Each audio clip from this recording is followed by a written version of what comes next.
He is pretty special. Desiree Doué, the star of the Champions League final, the youngest ever player to score 2 goals in a final, plus setting up another.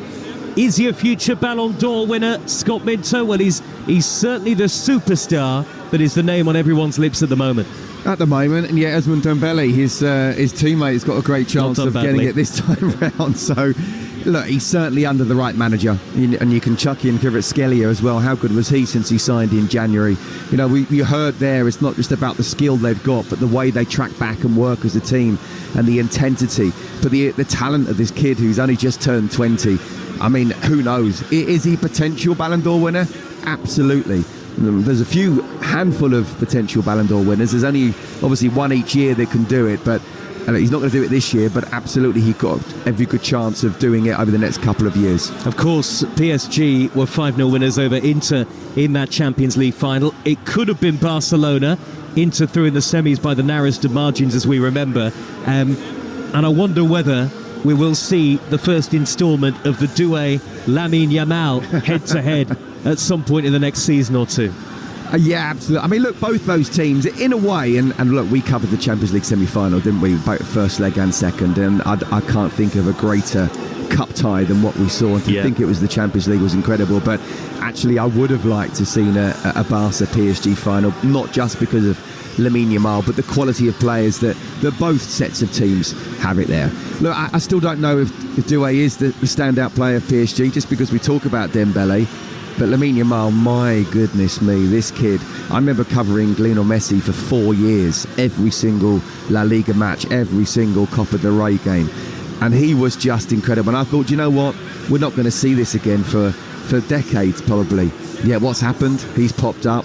And he looks like, certainly at this age anyway, he's done actually more than Lionel Messi has done, but let's just wait and see if he can do it for the next 15 years. But there's a definite possible rivalry there coming up. That is the big question, isn't it? But it is very exciting to see how this PSG team, Scott, develops going forward. The sun is shining at the Rose Bowl, clear skies overhead. It's the same stadium that was used in the World Cup final of '94. You might remember Italy against Brazil and Roberto Baggio's missed penalty. There is no roof at the Rose Bowl, and there's a big gap between the edges of the pitch and the supporters. It's certainly far from full at the moment, although we can see that lots of fans are still outside the stadium, still waiting to make their way into the ground as PSG, player by player, slowly step onto the pitch. It's a very unusual way to emerge from the tunnel in one corner of the ground, but of course this is the Club World Cup. They're going to do things a little bit differently. In terms of the results that we've seen so far today at the very start of the tournament, it has been a mixed bag.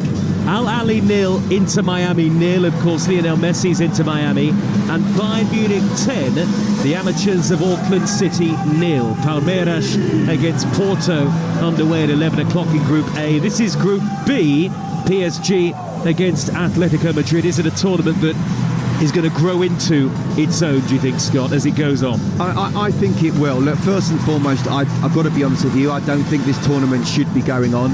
I think the players are playing enough. They've had a long season, then they've had the internationals, and by the time this finishes, they're going to be into pre-season, and we do have to be careful. I know people will say, oh, they're on that kind of money, they should be able to play 12 months of the year, but to be able to perform in the way that we want to see them performing, that you have to make sure you're peaking at the right time. And if it's just constant grind of game after game after game, it's very difficult, whatever anybody says, to be bang at it. Having said that, I don't play anymore, and I'm watching and I'm broadcasting on it.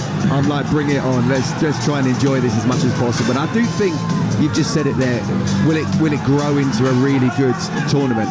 I think it will. There's enough good teams there that once we get to the latter stages, I think a lot of people will be tuning in. How much does it matter to the players? Do they really want to win this tournament? Does it feel like an important tournament on the level of the Champions League, even the Europa League, for example, at the moment? No, not at the moment. And in my humble opinion, the players wouldn't want to be playing in this. It's all about the money. But I don't blame necessarily the owners of the football clubs if the winners get £100 million for a tournament, you know, a 29-day tournament. Then I don't blame them, but I don't think it should be happening. But from a player's point of view, you don't really want it, but I'm telling you now, once the competitiveness kicks in, and that we'll even see it today, we may well see a slow start, but once PSG start passing, Atletico will play their particular way.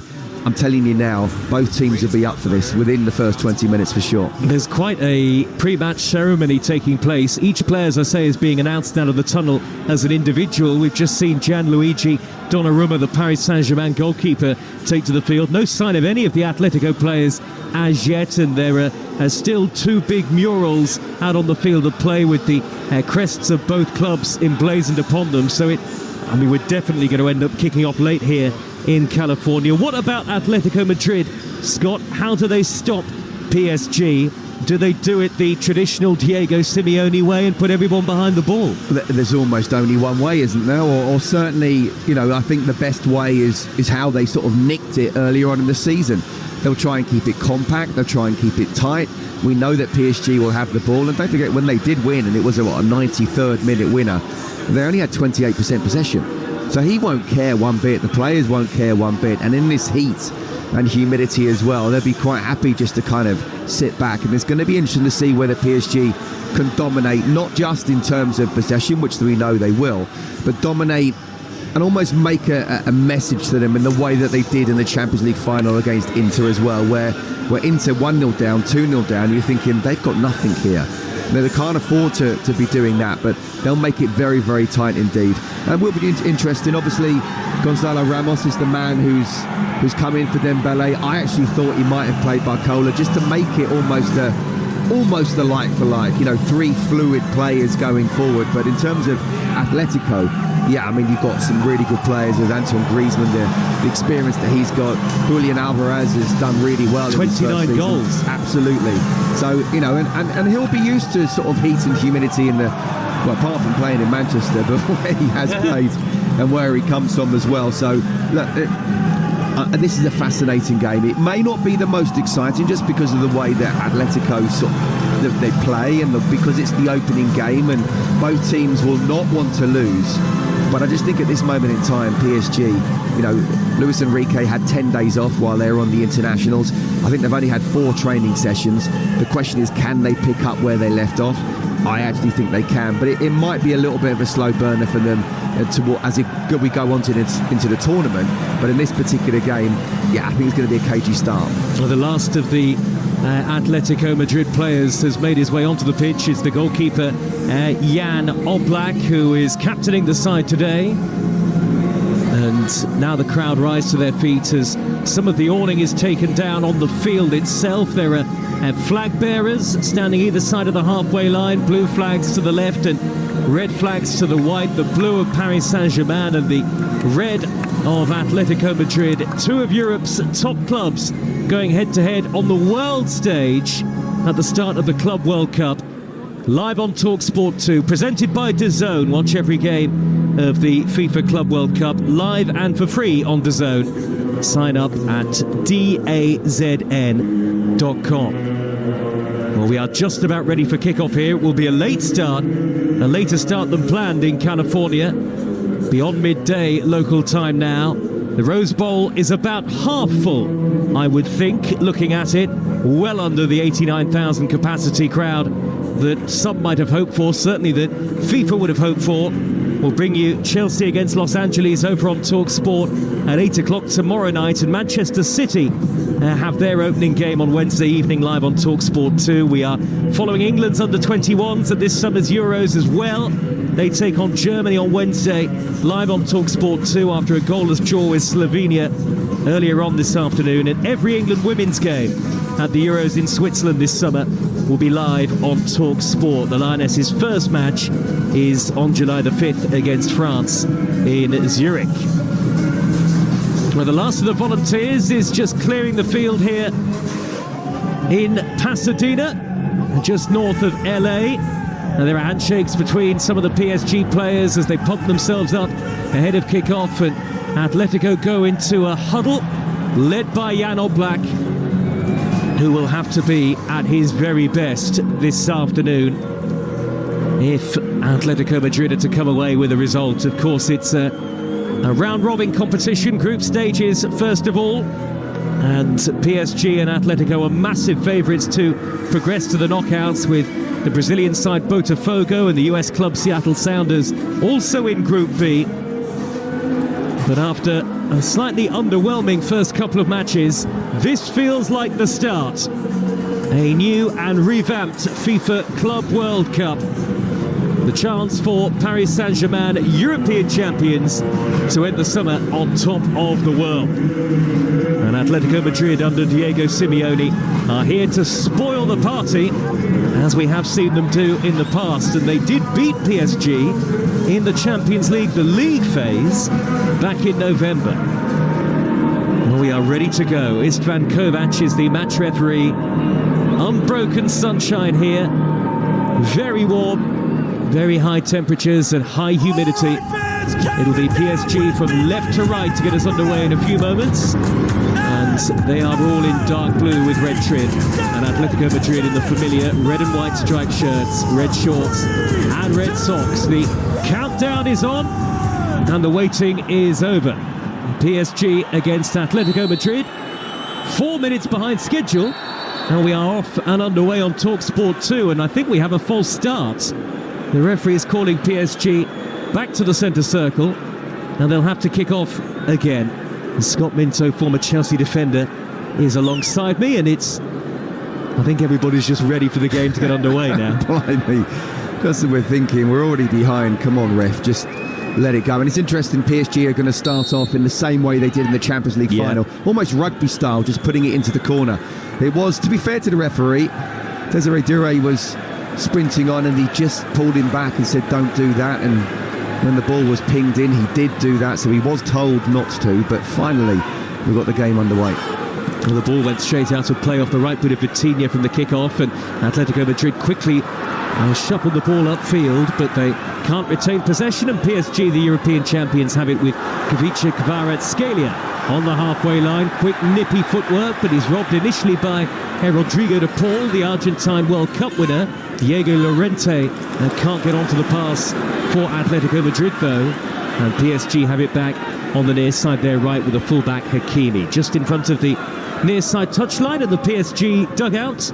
Not a lot of time for PSG to enjoy that Champions League triumph, the biggest margin of victory ever in any Champions League or European Cup final. That 5-0 win over Inter Milan. Football moves on pretty quickly, doesn't it, Scott? They were sensational, weren't they? I mean, just watching them, it was like, wow. You know, at what point are Inter going to come back in the way that they did against Barcelona? And they had nothing left to give. And PSG were just absolutely superb, both with, but even more so without the ball. The way they pressed with that intensity. Can't do that really today. Very difficult in these conditions, so it's going to be relying more on what they do with it, but still got to work hard as a team as well. Julian Alvarez bursting forward up the inside right channel for Atletico Madrid, and the low cross is drilled in towards the penalty spot. Marquinhos stabs it away up into the air, not entirely convincingly. The clearance is then completed by Willian Pacho. It was Simeone with the low ball in from the right-hand side, and now Atleti have a free kick about 30 yards from goal in a central position. PSG 0, Atletico 0. Live on Talksport 2, and here's Scott Minto. Well, it was a ridiculous foul from Vitinha. Didn't need to come in that way on Alvarez at all. And Clement Longley just very calmly and composed brought the ball down, played it in, and now PSG are on the back foot. There's a free kick. It's a long way out, probably 25, a little bit more yards out, but still, there's no reason why someone can't have an absolute pop of this. And if it does start off being 1-0 within the first couple of minutes, it will certainly make things really interesting, but everyone will be looking towards Vitinha saying, why did he make that foul? Alvarez certainly fancies it. Maybe Griezmann will too. Alvarez curls it just beyond Donnarumma's left-hand post. That had the goalkeeper sprawling away to his left-hand side, and he was justifiably concerned. It's only a yard or so beyond the woodwork. So nearly the perfect start for Atletico Madrid, 0-0. Yeah, it was Gonzalo Ramos who was at the edge of the wall. Actually, I do think the wall was well positioned. There would have been some free kick to whip it round with pace. I also think that Donnarumma might well have got it as well, but still, first opportunity is what we want to see. As Luis Enrique watches on from the near side touchline, arguably now the most prized head coach in European and perhaps by extension world football. the 7th coach to win the Champions League with 2 different clubs, and he's in storied company. Hakimi comes forward for PSG, and now a first real touch for Désiré Doué, the young star who is arguably at the top of his game at the moment. Certainly as an individual in European football, he is the man that everyone is talking about, the 20-year-old. Kvaratskhelia on the halfway line plays the ball backwards to Nuno Mendes, who was outstanding in the Nations League, of course, a winner of that tournament with Portugal over the recent international break. And now Hakimi nudges the ball in field from in front of the Atletico Madrid dugout and races down the right-hand side, whips in the cross to the back post. This time it's overhit. Did everything right in the build-up. Kvaratskhelia has kept it in on the opposite wing, left corner of the penalty area. Nuno Mendes on the underlap, pulls it back across. Kvaratskhelia got his head to it. It was instinctive more than anything as the header drifts wide. I've just seen a couple of Georgian flags unfurled in the crowd behind the goal, but that was lovely, free-flowing football from the European champions. It is still 0-0. Do you know what? Really good play from PSG. First of all, Hakimi down the right-hand side. And he just overplays the cross, but then Kvaratskhelia and Mendes, how good are they down the left? And I'll tell you what, being in the left-back union, Joe, and you listen, you can throw it back at me and say, Scott, you don't know what you're talking about, but what point does a left-back get a shout for Ballon d'Or? Well, he has been that good, hasn't he, Nuno Mendes? He's won the treble for his club. He won the national competition in terms of the Nations League. You know, he was absolutely sensational in that final, and he was brilliant as well. He's been brilliant for PSG all season. Just saying. Well, he was awarded best player of the tournament finals as well, wasn't he? There you go. So you're not throwing it back at me. He's got to be in contention. That would be a turn up for the books, though, wouldn't it, positionally, yes, if we did see a full-back win it. But that's the way of the modern game. They're so integral in so many different ways, I guess, now. No, I know I'm fighting a losing battle there, don't worry. But I just want to say how good he's been. Vitinha midway inside Atletico territory, out to the inside left, and Fabian Ruiz. Now Nuno Mendes again for Kvaratskhelia. Infield from the left-hand touchline. It's PSG 0, Atletico Madrid 0, and the French champions, as you mentioned, Scott, that unprecedented treble for a French club, the League, the Cup, and the Champions League, enjoying a lot of possession at the midway points of the Atletico half. And I think what we're seeing now, with Atleti having everybody behind the ball, bar Alvarez, is a sign of things to come over the course of the game. Yeah, absolutely. This is where we thought this would be. I mean, look, they're trying to press when they possibly can, Atletico, but there's no doubt about it that PSG want to try and keep the ball. They'll certainly be wanting. Atletico have to be careful not to just press, because they won't be able to last that for 90 minutes. They need to do it at the right time. Otherwise, in the second half, PSG will just pass through them. But yeah, we are seeing what we thought we would see, and that is a PSG side dominating the ball. Lovely diagonal pass out towards the right, and Hakimi lost a little too much on it, and Hakimi couldn't keep the ball in play. Some late arrivals here at the Rose Bowl, the open-air stadium, no roof in these sweltering conditions, although the floodlights are on, even at just 10 past midday. PSG have possession. They go back to the halfway line, and Willian Pacho. If you're just joining us live on Talksport 2, Donnarumma in goal for PSG, Hakimi, Marquinhos, Pacho and Nuno Mendes, Jean Neves, Vitinha and Ruiz, Doué, Ramos and Kvaratskhelia, and no Dembele, no Barcola either. Oblak in goal for Atletico, Llorente, Lenormand, Longley and Galán at the back. Simeone, De Paul, Barrios and Lino in midfield. Alvarez and Griezmann are the two up front. Jean Neves, midway inside opposition territory, has it for PSG, who are being asked questions by Atletico at the moment in terms of the fact that Diego Simeone's team are sitting very, very deep, and even for a side of PSG's quality, it's not easy to break them down. No, it's not. Look, it's funny, really, isn't it? I don't think they're going to come off a bad light anytime soon, so I'm not quite sure why the floodlights are on. But look, you know, this is exactly now how PSG want to sort of play. They are dominating the ball, and they're bringing them out, so they're quite happy to pass it back. It's almost like 10 passes a goal, how you do in training, because it's a 90-minute game, and trust me, if you're chasing in this heat and humidity, the 90 minutes will feel like 180. So Atleti, yes, we know that they won't have the ball, but they can't just go and press just for the sake of it, otherwise they will certainly tire in that second half. And Diego Simeone watches on from his position in the near side touchline, very expressive as usual, as his son, Giuliano, went down, was caught midway inside his own half. Rodrigo de Paul is among those protesting towards the referee Istvan Kovac, the younger Simeone Jr., who had a breakthrough season in 24-25, having come through the youth ranks at the club, and is already an Argentine international. And the PSG contingent have backed off, but the Atletico players continue to surround the referee, clearly unhappy with the challenge. Well, he was claiming it was an elbow. Couldn't quite see who it was from. And I'll tell you what, I don't know what Simeone Jr. is like, but you don't want to get on the wrong side of Simeone Sr. You remember him as a player, and I guess in his guise as a manager as well. Absolutely. And 0-0, and we've had 9 minutes. You are listening to the FIFA Club World Cup, live on Talksport 2, presented by DAZN. Watch every game of the FIFA Club World Cup live and for free on DAZN. Sign up at DAZN.com. Atletico have given the ball away, and now it's at the feet of Marquinhos, the captain, who finally got to lift the Champions League trophy, the 25th major honour that he has won at PSG.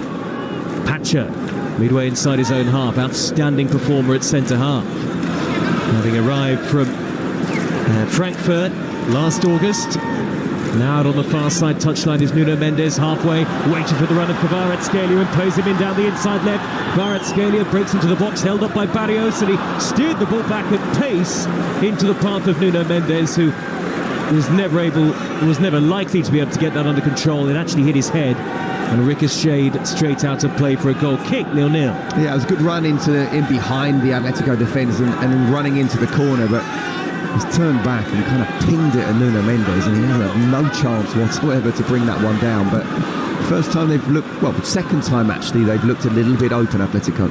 And Gianni Infantino is here today in California, as is the PSG chairman Nasser El Khelaifi, who we saw, didn't we, on the field of play in Munich after the historic victory over Inter Milan, being carried up into the air by the PSG players and stuff. Yeah, and Martin Jordan as well. He could hardly speak. His voice was pretty much gone. I'm not surprised at all, but it would have been a huge relief for him in particular. All that money being spent going down the Galactico route didn't happen.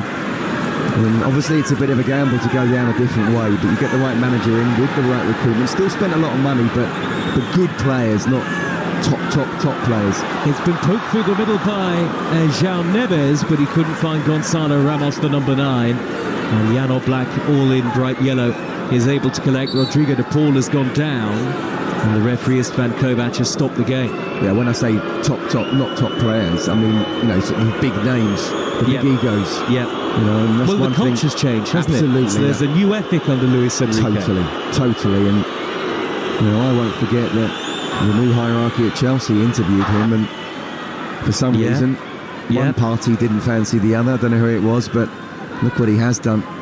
It's his way or the highway, but he brings success. He did that at Barcelona, and people could turn around and say, well, look at the team he had. Well, they've certainly got really good players at the moment, but you still, as we've seen, PSG have seen, the fans have seen, it's not all about individuals, it is all about the team. And De Paul is back on his feet. Atletico have possession with Lenormand threading the ball right down the middle towards Alvarez, but PSG are very quick to win it back. It's still 0-0. 12 minutes have been played here, live on Talksport 2. Lunchtime in California, which is where this game is being played, as PSG win a free kick in their left-back position. And one of the key factors for Luis Enrique, quite in contrast to recent PSG managers, as you alluded to, Scott, is that he's actually been given the time and space to manage. And as you say, his way is the only way. And it's a culture that has served PSG so much better than anything that we've seen in the recent past, where it did feel like quite a toxic atmosphere at times. Fabian Ruiz, one of the outstanding performers in this PSG side this season, sweeps the ball backwards to Pacho, just shy of the lip of the centre circle. Now Marquinhos on halfway. Blue boots on, gets it back from Achraf Hakimi, who scored the opening goal against Inter in the Champions League final. And PSG have dominated possession early on here, as you'd expect. Kvaratskhelia can't thread the ball forward down the left wing position. It's cleared away upfield by Llorente, all the way through to Gianluigi Donnarumma, and PSG can come forward again. Vitinha's in possession now.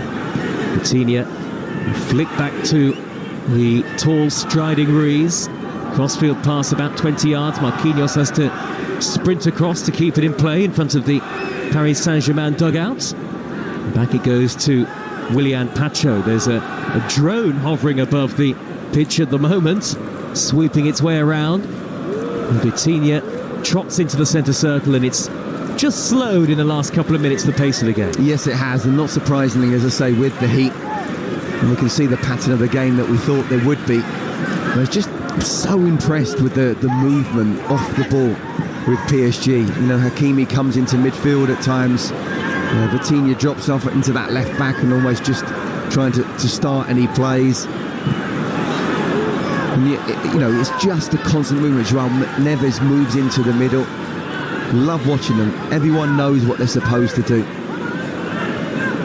We have widespread coverage of the Club World Cup over the course of the next few weeks here on the Talksport network. Chelsea underway tomorrow against Los Angeles at 8 o'clock. That'll be live over on Talksport. And you can download our free app and swipe between our stations with ease and watch live shows on the app as well.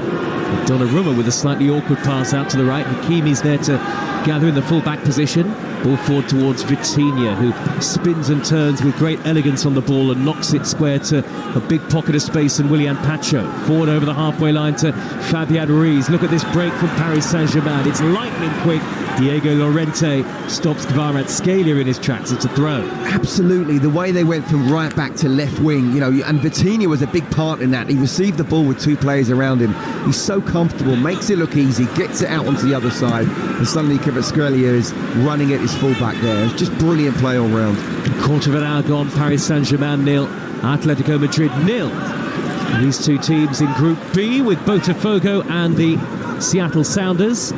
Marquinhos back to Pacho, live for the centre circle under pressure from Antoine Griezmann, but he easily steers the ball to his left, and Nuno Mendes. PSG don't really appear to have lost much, if any, of the sharpness that they showed in the Champions League final, but Atletico look a sharper, more determined unit defensively than maybe Inter Milan, where at the end of May in Munich they looked a tired side into at the end of the season, as it's chipped forward down the middle by Vitinha, headed down to Gonzalo Ramos, who struck it low and rather tamely from a long way out. And you'd barely call that a save, really, for Jan Oblak. He's just had to bend down and pick the ball up. PSG win it high up the pitch. Desiree Doué in behind, surges into the area, whips it across, header only half away. Kvaratskhelia on the turn. And the shot is saved down low to his right by Jan Oblak. A good effort on the spin from Kvicha Kvaratskhelia, but again it lacked a little bit of power, and in the end it's another relatively simple stop for Jan Oblak. It's 0-0. No, but it's been better from PSG, isn't it? Certainly going to the final third. And Desiree Doué, I thought he actually perhaps could have passed it to Gonzalo Ramos. Instead he just tried to ping it across, but seeing where he was, it would have been a simple goal for Ramos's quality. And then the ball was brought back again, and PSG went at it again, and they're looking as if they're dominating a lot more, and Atletico just hanging on in there. And you've seen pictures of Diego Simeone. You can see he's not happy, and that's because his team are very much on the defensive front at the moment. And Luis Enrique out to the edge of the technical area for the first time today. Another very expressive manager on the touchline. Oblak's touch heavy under pressure from Gonzalo Ramos, but he manages to sweep the ball clear of danger up to the halfway line. Hakimi is there to win it back in front of Samuel Lino. He's nudged the ball square, and Vitinha gets in front of Alvarez to roll it all the way back to the giant goalkeeper in green, Donnarumma. 17 goals in their last 5 games for Paris Saint-Germain, 19 in their last 5 for Atletico Madrid. So you'd hope for goals, but it is still 0-0, and we haven't really had, Scott Minto, a clear-cut chance yet. No, I mean, they were the first 2 shots on target within a minute or so, really, and that came from PSG, which is perhaps no surprise, though of course Alvarez went very close to that free kick early on. But it's just different, Joe, it really is. It's different conditions, a different tournament, a different feel. Hakimi on the right edge of the penalty area, nudges it back to the edge of the box, and Doué, who finds Kvaratskhelia back to goal, lays it off to Fabian Ruiz. What a strike into the bottom corner! That's vintage PSG, and the European champions in front on the world stage in their mission to prove that they are football's very, very best. That was a stirring move, a stunning strike, and a brilliant way to put them in front here in California.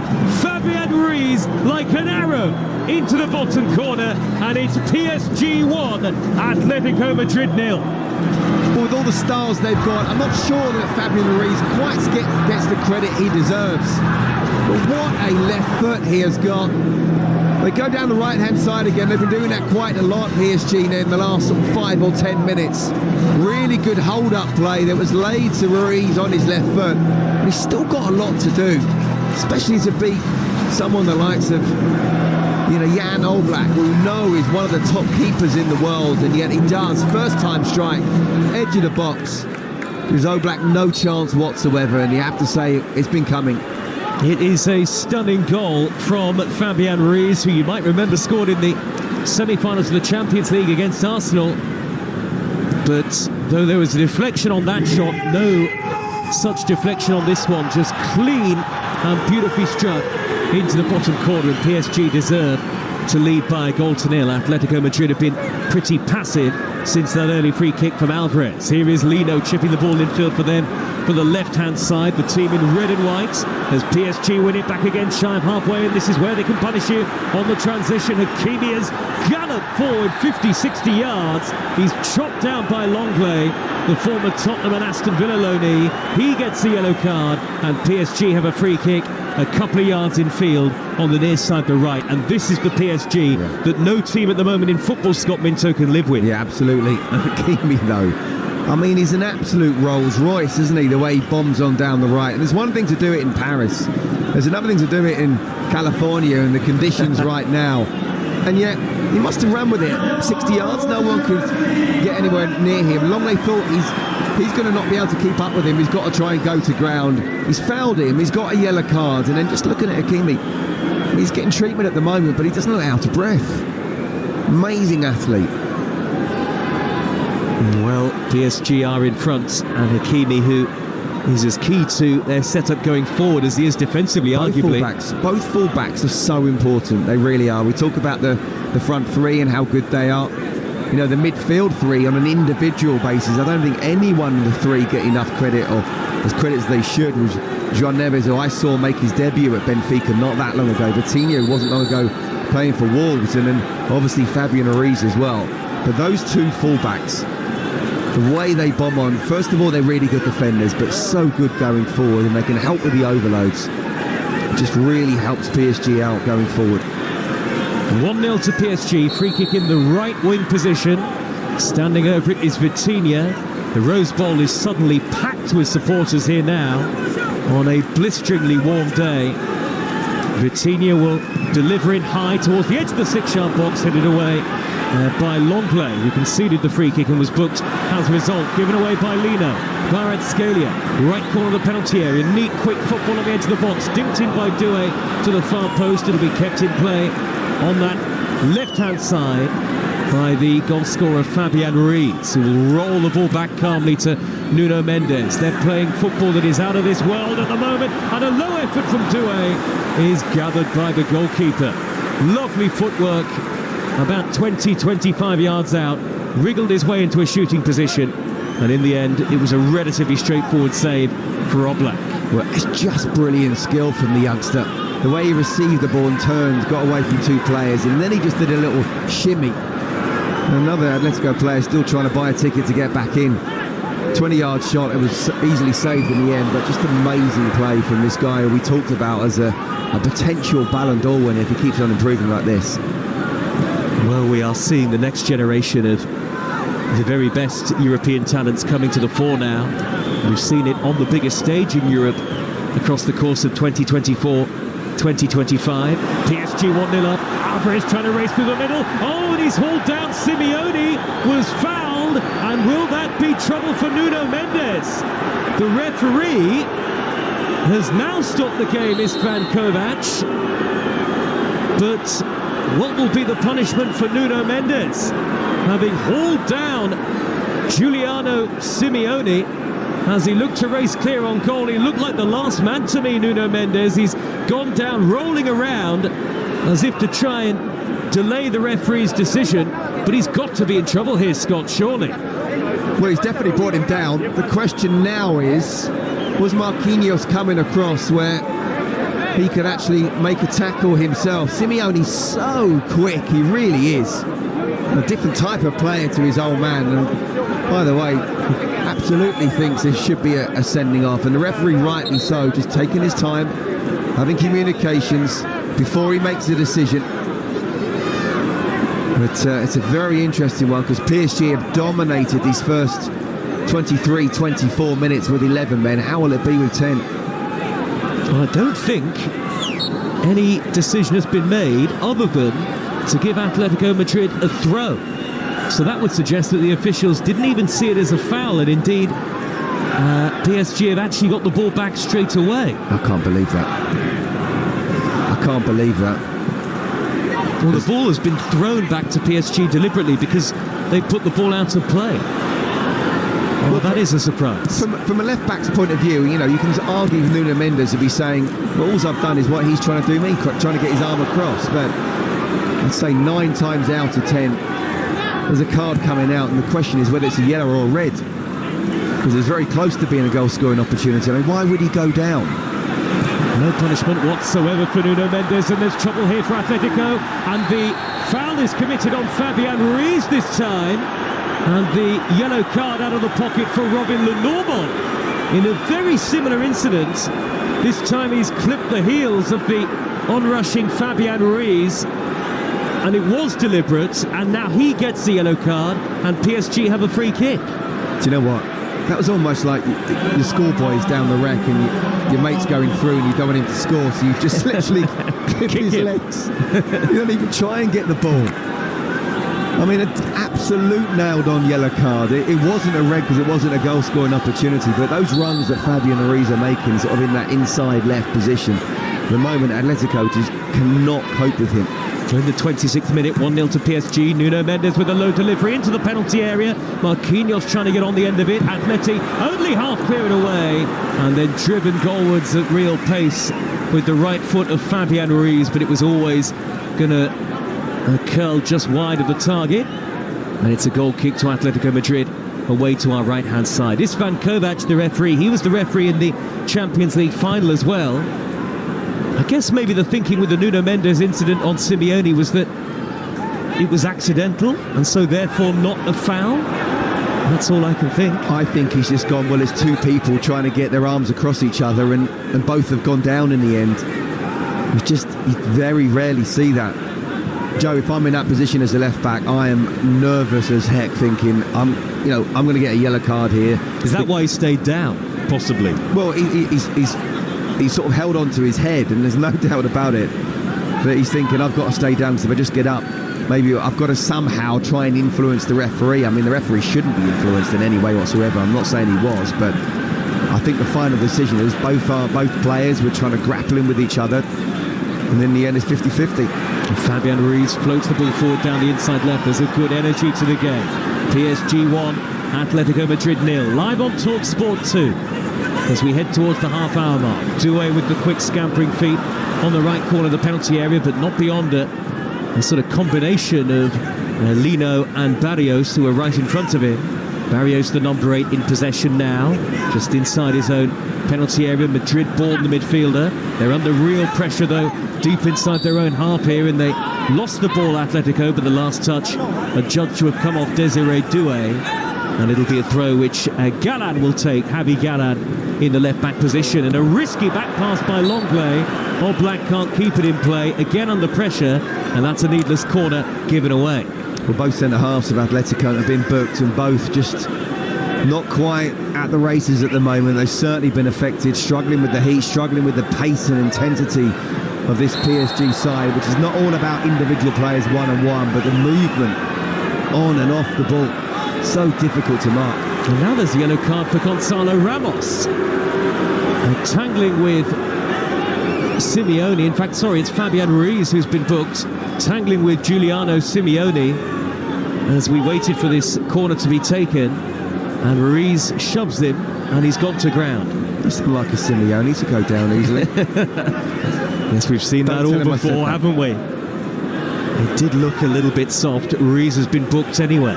Ridiculous. Got the intensity of a Champions League game, though, that's for sure. Level of competitiveness is certainly there. Look, even if this was a pre-season game, after 10 minutes, both teams will be absolutely at it and won't want to lose. But there's no doubt about it who's got the higher quality. Can Atleti just stay in the game at the moment? The sun beating down here. Big gap between the stands and the field of play. Corner to PSG, which Nuno Mendes will take. 1-0 they lead. Headed away from the edge of the six-yard box to corner by Longley, and now they're on the break here. Atletico Madrid as Alvarez looked to thread the ball to the left-hand side, but he's knocked it straight out of play, and that'll be a PSG throw in their right-back position. No real change yet for Atleti. Just a one effort on goal for them so far. Alvarez with the curling free kick just wide. But we just saw the quality there, despite the heat and the humidity of PSG, and the way they just suffocate players when they're trying to counter-attack. It's the problem for Atletico at the moment. You know, they're sitting back, they're saying, oh, okay, we want to be compact as much as possible. We know PSG have an extreme high quality when they're with the ball, but even when they win the ball back, they're not able to get up the field with any numbers. And in the end, Alvarez had about 3 players around him and just was forced into playing the ball out wide. And PSG playing at an impressively high level of freshness given everything that has happened and the recent international break as well. Atletico Madrid have been on the back foot and they are 1-0 down with half an hour gone. And the referee has stopped the game here on the half-hour mark, I think for a specific cooling break, a drinks break. Players of both teams come across the near side touchline and they can take on instructions and take on water as well in these sweltering temperatures in California in the middle of the afternoon. And it is an official FIFA cooling break.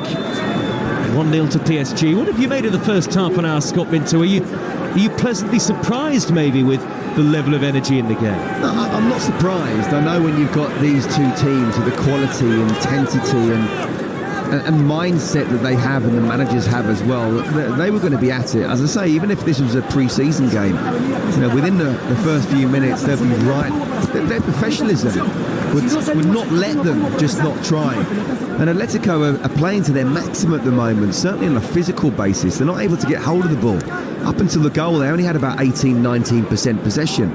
There's one thing to sit back and defend, but you can't just play like that the whole game and run, because the second half you're going to completely tire out. They won earlier in the season with 28 possession, but again, very different conditions. So they need to find a way just to get hold of the ball a little bit better, and they can somehow trouble Donnarumma, who apart from that early free kick in the first 2 minutes has really had nothing to do. But Simeone just you can see the frustration in his face, but he knows they're up against what are the best team in Europe right now. Champions League holders Paris Saint-Germain lead by a goal to 0, and the cooling break is coming to an end. Some of the PSG players had their ice towels around their necks and heads. Why have they had it after half an hour and not after 22, 23 minutes? I was thinking that. Why not midway through the half? They got half time in 15 minutes. We do. Less than that now. The temperatures in the early 30s. Willian Pacho speaking to Luis Enrique. It finished Al Ahly 0, Inter Miami 0 in Group A earlier. Also in that group, Palmeiras and Porto go head-to-head at 11 o'clock. Bayern Munich 10. The amateur side, Auckland City 0 in Group C. That felt a very different kind of contest to what we are seeing here in Pasadena so far. Big scoreboard and clock at the end to the right-hand side. 33 minutes have been played, it says, and the game is back underway. Pacho midway inside his own half. He's got some strapping on that left wrist at the moment. Hakimi has lodged the ball forward over halfway, took a deflection out of play for it. PSG throws, Scott Minto. I wonder how Harry Kane feels right now. 10-0 and he didn't score. I'm amazed. But it was a cruise and little more really than a glorified exhibition. It felt like, if we're being honest. Yeah, look, he only played an hour, but still enough to get 3 or 4, you would have thought. Here comes Kvaratskhelia raining down the left-hand side for PSG. Takes on Llorente, who tried to tug him back. De Paul makes a half-blocked challenge. And now Llorente from the right-back position feeds it forward to Berrios. And now out on the far side of the field, Simeone back in field to Berrios in a tight area. And they've played that beautifully, Atletico Madrid. And now Lino's racing over halfway after Hakimi stumbled in part. And Lino has darted beyond him down this near side of the field. Hakimi tries to get back.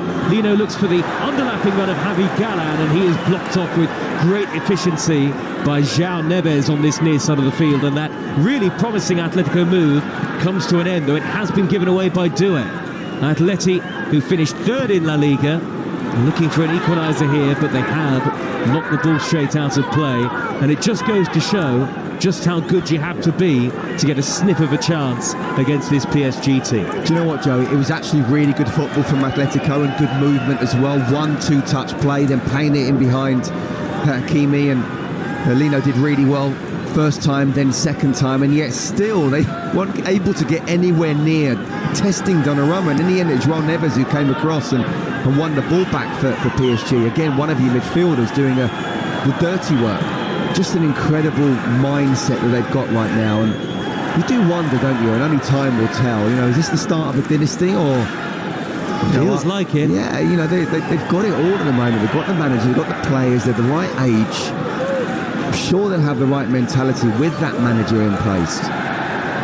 77% of the possession through the first 35 minutes. There is a big contingent of PSG fans here in California today. Pacho rolls the ball back to Marquinhos, the number 5, midway inside his own half the field, and he tried to thunder the ball forward. It took a big deflection and loops out of play for a throw to PSG in their right back position. 1-0 they lead in the FIFA Club World Cup. First match of the group stages for them and for Atletico.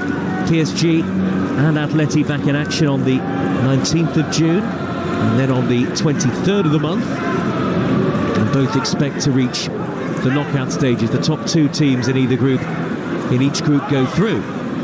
Here is De Paul on the halfway line for Atletico. Feeds Griezmann, who chips it forward down the middle from the halfway line. And Alvarez thought he was fouled. Simeone likewise. Nothing given by the referee. Simeone ended up on the ground after the challenge from Fabian Ruiz, but Istvan Kovac not remotely interested in his protests. And here is Fabian Ruiz, the goal scorer again, from a deep-lying position forward to the dark-haired Vitinha.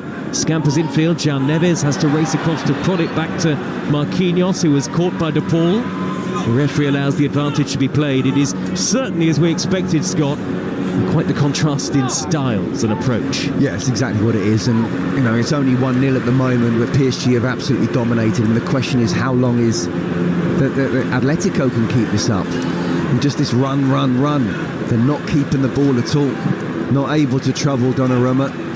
And substitutions, of course, will have to be made the full amount. But at this moment in time, it's just chasing chickens. PSG are dominant, and if they score a second, you cannot see Atletico Madrid getting back into it. No. You know that Chelsea and Manchester City are here in the United States. City up against wide-eyed Casablanca in their opening game on Wednesday night. That'll be live on Talksport 2. And the same day, England's under-21s take on Germany at the Euros. England, who drew 0-0 with Slovenia in what was a pretty dire game by all accounts earlier on. And Fabian Ruiz with an infield pass to João Neves, just trots into the centre circle. Live football on Talksport tonight as well, if you want to listen to a Soccer Aid from Old Trafford. Here is Hakimi on the halfway line for PSG, and now Fabian Ruiz with a great reverse ball down the right back to Hakimi, who suddenly was in an advanced position. He's chipped the ball crossfield right to left to Kvaratskhelia, who darts infield, plays it back to Vitinha. He scoops it wide left. Everybody's involved. Gonzalo Ramos with a rifled shot, and it's straight down the throat of Jan Oblak. Just again, the way they all move up together and its movement as Kvaratskhelia comes inside, so it allows Gonzalo Ramos to get on that inside left position. He was really well found from João Neves, and there's a decent shot on target. And as I say, it must be a nightmare for Atletico players right now, trying to just run and keep the ball. Well, the interchanges are just breathtaking to watch, aren't they, Scott? We saw it to full effect at full pelt in the Champions League final. We're seeing patches of it here. Kvaratskhelia inside left, surges into the penalty area. He's challenged by Llorente, who had to get that right on the edge of the box and just about managed to nudge it away from Kvaratskhelia. But he's finding the going tough coming up against the Georgian, who has helped PSG terrify their defences since joining the club in January. Barrios has won it back for Atletico Madrid. They have a little bit of possession for a short spell. Barrios back to Javi Gallan, the left back, and now Longley to Lenormand, the two centre-halves who are both on yellow cards. Llorente is out in the right-back position. They are 1-0 down, Atletico, with 6 minutes plus added time remaining in the first half. I mean, they won the ball back in their own half, and you're thinking they're looking up to try and counter as quickly as possible, but PSG are absolutely on them, so it's having to be little 5-yard passes, and in the end they're working their way back to pass it back to the goalkeeper. Again, you know, they were so good, PSG, in the Champions League, and especially the final, but in these conditions we wondered about the mindset of teams. You know, nothing's changed. Pacho out to the left-back position, and Nuno Mendes. You have to credit PSG, but that competitive spirit that Luis Enrique has installed is obviously infectious. And having already won the treble this season, there is the possibility of yet another trophy as we welcome listeners from Talksport. Paris Saint-Germain 1, Atletico Madrid 0 is the latest score. Fabian Ruiz with a brilliantly struck opener for the European champions to put them in front here in sweltering conditions in California. And PSG, who've had close to 80% of possession, are full value for their 1-0 lead, Scott Minter. Yeah, it's saying 75%. That's the lowest it's been in this first half. They've been absolutely incredible. Apart from that first 2 minutes where Julian Alvarez had a chance. Great skill by Doué, and he chips in the cross on the right. That's headed away by Llorente. A little quiet in the game, Désiré Doué, the star of the Champions League final, but he's certainly shown in patches what he can do. Vitinha for PSG, who is still on the attack. Sweeping ball out to the near side, the right. Achraf Hakimi brings it down. Plays it back to the goal scorer, Fabian Ruiz. He is blocked off out on the near side, the right, by Barrios. Atleti have hardly had a kick so far. It is PSG 1, Atletico Madrid 0. Yeah, we did wonder about the mindset of these two teams, and especially with the heat and the humidity, but PSG have just been absolutely superb. As I say, apart from those first couple of minutes where there's a free kick, Alvarez certainly had Donnarumma scrambling, and they've not had a shot on target and just one off it, and this says everything. They can't even try to get anywhere near the PSG box just because of how good they are without the ball. This PSG side under Luis Enrique, incredible, even more so under these conditions. Incredible the transformation that he's effected in the space of 2 seasons. This is the FIFA Club World Cup live on Talksport 2, presented by DAZN. Sign up now at dazn.com to watch every game live and for free. Diego Simeone still barking instructions on the near side touchline. Lots of movement in the crowd today in the stands, and people up and out of their seats frequently as Diego Llorente darts forward down the Atletico right. He looks for Simeone with the pass. Simeone goes down a little theatrically again, not for the first time today, and not for the first time Istvan Kovac doesn't even give it a second look, the referee. Fabian Ruiz on the break for PSG. I have to say, it was expected, but it really is a spoiling game from Atletico Madrid at the moment. They can't get near PSG in terms of quality of football. Do you know what, Joe? I don't even think they're trying to spoil. I just think they can't live with them. And the most sort of positive thing I can say is it's only 1-0. But I hate to think how the Inter side would be in these conditions up against this side. At least athletically, they're just about be able to hang on in there, Atletico, but they can't get anywhere near the ball. I'm surprised they've got 25%. It's been under 20 for most of the first half. And falling with every moment.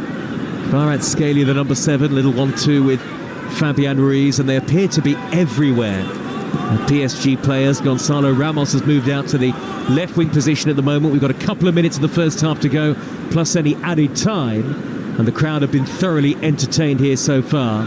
Just the one goal for PSG, but it's enough to have them in front as we head towards the half-time mark. Lots of FIFA Club World Cup awnings all around the ground, and the advertising hoardings as well.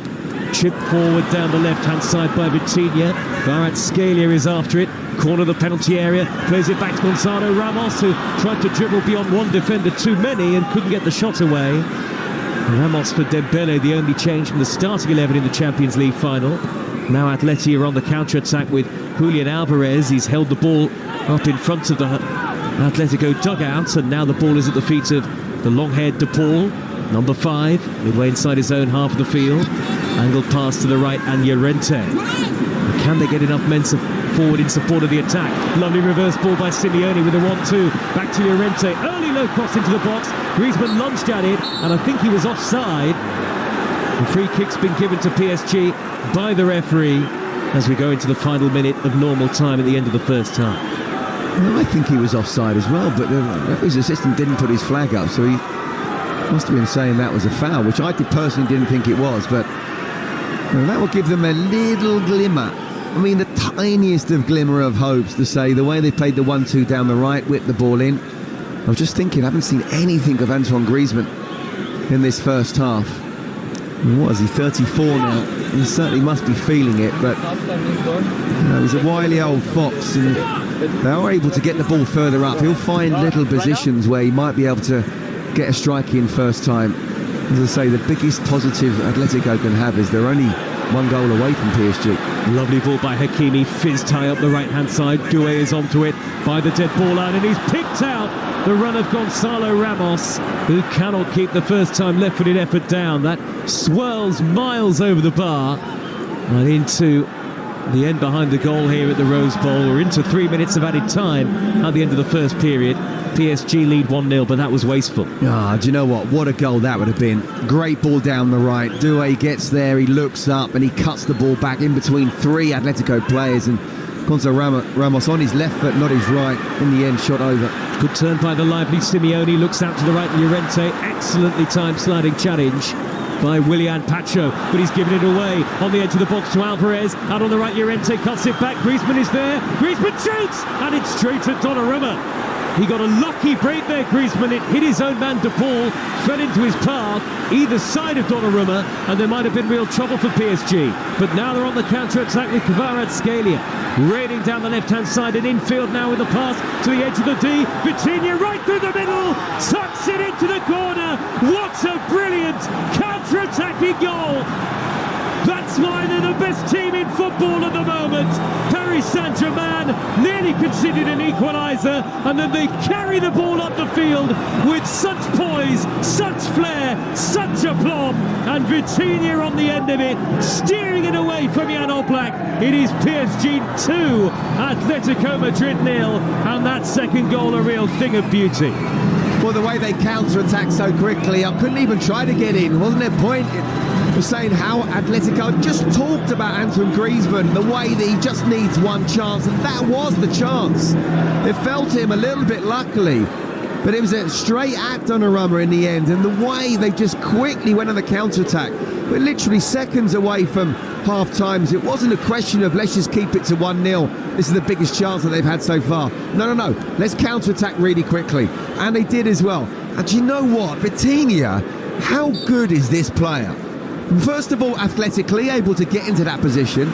Secondly, you could see that Kvaratskhelia was on the left-hand side, and it looked like he was about to play. The defender went with Kvaratskhelia, and in the end, Vitinha just came inside.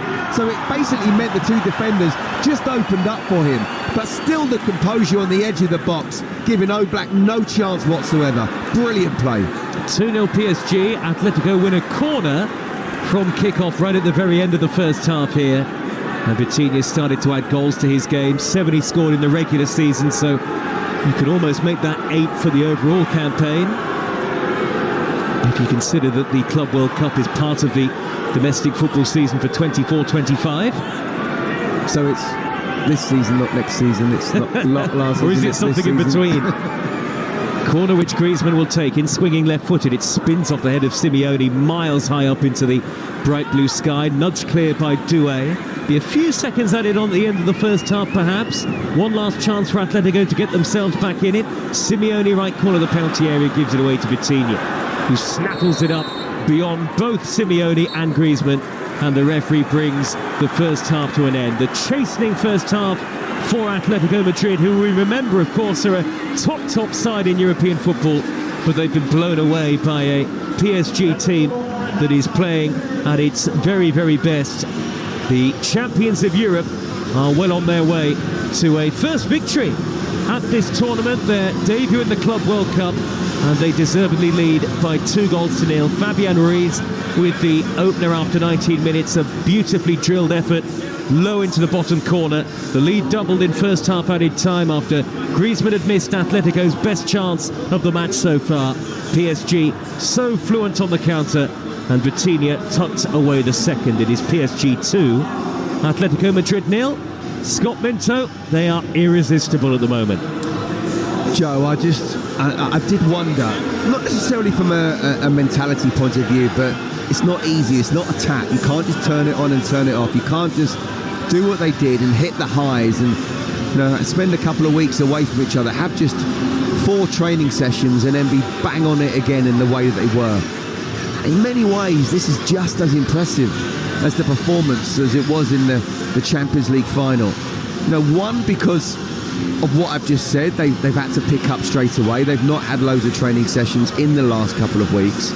But 2, the conditions. And actually 3, they're up against a fitter side than Inter. Inter did look as if they were completely out of it. That the whole season where they thought they might be involved for a treble and their season was falling away, and how much those semi-finals took out of them. They were never in the game at all. But this Atletico side are a very, very fit side indeed. And yet, apart from the first couple of minutes where Alvarez had that free kick that just went wide, this has been an absolute 2-0 thrashing. Well, it's interesting when you look at the approach of Atletico Madrid, Scott, and you can understand, and we expected a Diego Simeone team to sit deep as they have done. We knew that they wouldn't get much possession, but the level of dominance that PSG have enjoyed so far is pretty extraordinary. Nearly 75% of the ball in that first half, the 2 goals, and you'd expect that there could be more to come. Are PSG a team that are really feared now in a way that the Champions League final has propelled them to a next level? Are they a team where the opposition are going into games almost thinking that they're beaten? I think some will. I think in the season in the league, in the French league, absolutely 100%. I don't think a Diego Simeone Atletico Madrid side have come into this game mentally beaten before it started. He doesn't have players in his side that are not mentally strong. They just can't live with them, and they can't keep the ball. I'm telling you now, the stats say 74% ball possession. That's the lowest it's been of the whole half. For the first half an hour, it was in the 80s. Yeah. And I don't even think it was... I think the tactics were, OK, look, we know they're going to have the ball. Let's be compact defensively, but let's try and do something when we do have the ball. They've not even been able to do anything when they've had the ball. There's been a swarm of bees around them. They're just... I can't even look up. I've got to quickly pass it to the first teammate I see, and then he's got to do the same, and he's got to do the same. When we saw Julian Alvarez, how good is he as a player? And yet he played the ball just out because he knew there were 3 players around him and he couldn't look up, and he was hoping that someone was able to keep up with him. It's amazing, both with and without the ball. It really is. Just a quick one on the Nuno Mendes Simeone incident. Giuliano Simeone, the son of Diego Simeone. Not a yellow card, not a red card, not even a free kick. If he had to give a free kick, then you're looking at, is this a red? Yeah. But why didn't he give a free kick? Well, I can only think that he's thinking. Do you know what? The more I think about it, from a sort of broadcasting point of view, whenever we watch it, 9 times out of 10, that is absolutely given as a foul to the opposition, to the attacking player. Yep. And yet I've been in that situation before as a left back, where you're running and the right winger's kind of getting his arm up across you. You're trying to get his arm up across him. Simeone's very quick, by the way, very quick. And we know Nuno Mendes is, but he's very, very quick. And if he hadn't have got his arm across, then he probably would have got in front of him. My argument would be, from an Atletico point of view, is why would he go down if he didn't think it was a foul? And if he did go down when it wasn't a foul, then his old man probably will give me a clip round the ear, right now, because he would have been through on goal. So I think it was slightly harsh on Atletico. Absolute match turning point, because it could easily have been a red card as well. I might just stick in the left-back union, though. I was going to say, the Left-Back Appreciation Society is in full force today, but I can understand why. What do you think? Well, my first instinct as a layman was that it was a foul. Agreed. But then the officials have obviously had the chance to look at it, and they've seen something different. And then, of course, seconds later, Longley did something that on the face of it was very similar. I think that was a yellow card. I think that was a little bit more cynical. That was a little bit more obvious. And he was further away from Fabian Ruiz. Yeah. Anyway, PSG are 2-0 in front at half-time here. You're listening to Talksport 2 with myself and Scott Minto. And you're listening to the FIFA Club World Cup. Live with us on Talksport 2, presented by DAZN. Watch every game of the FIFA Club World Cup, live and for free on DAZN. Sign up at dazn.com. Ultimate Sports Radio.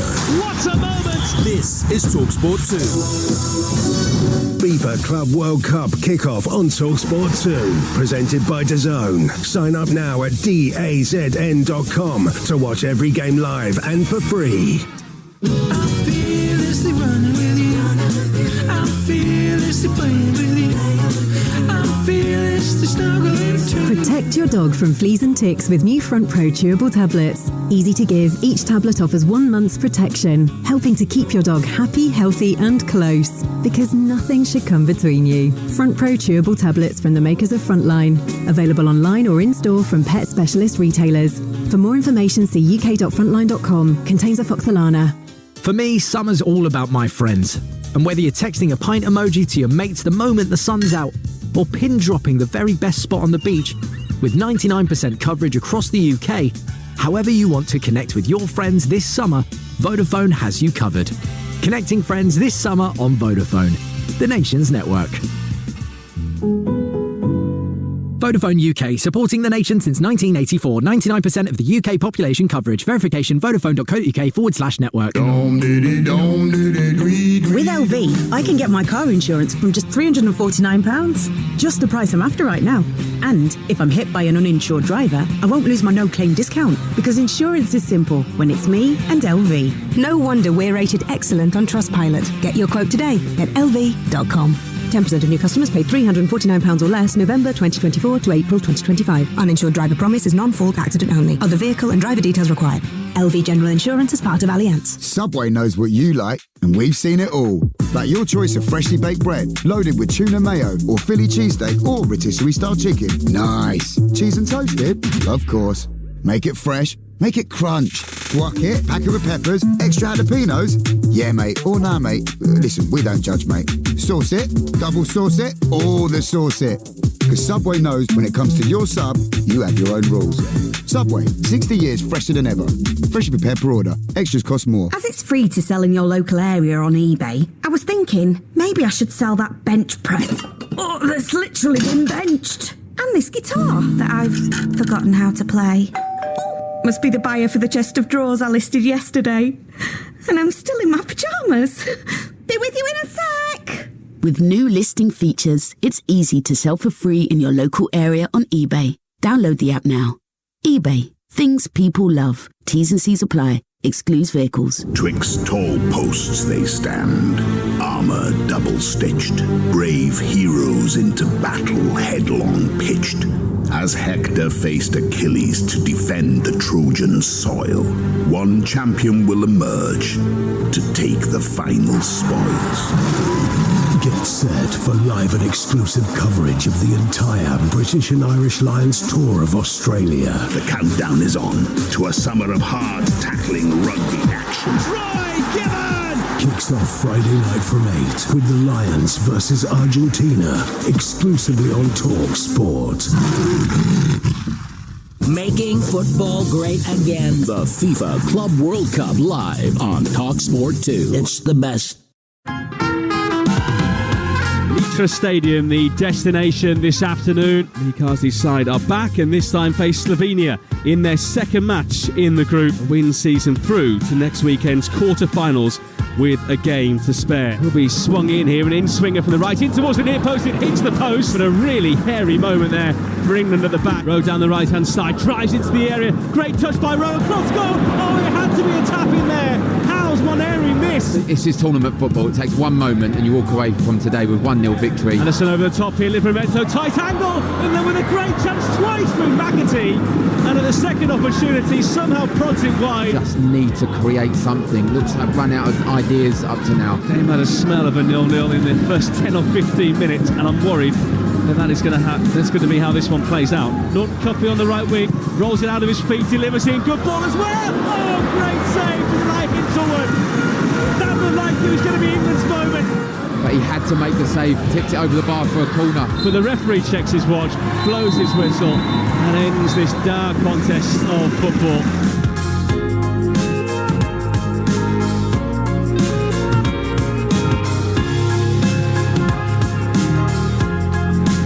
So a frustrating afternoon for England at the European Championships. Goalless with Slovenia, but it is still 4 points from 2 matches in the group stages for Lee Carsley's team. They entertain Germany on Wednesday at 8 o'clock in a massive match live here on Talksport 2. It's an 8 o'clock kickoff on Wednesday night. One man who didn't feature for the 21s is Chelsea's Liam Delap. He's opted to play in the Club World Cup for Chelsea instead.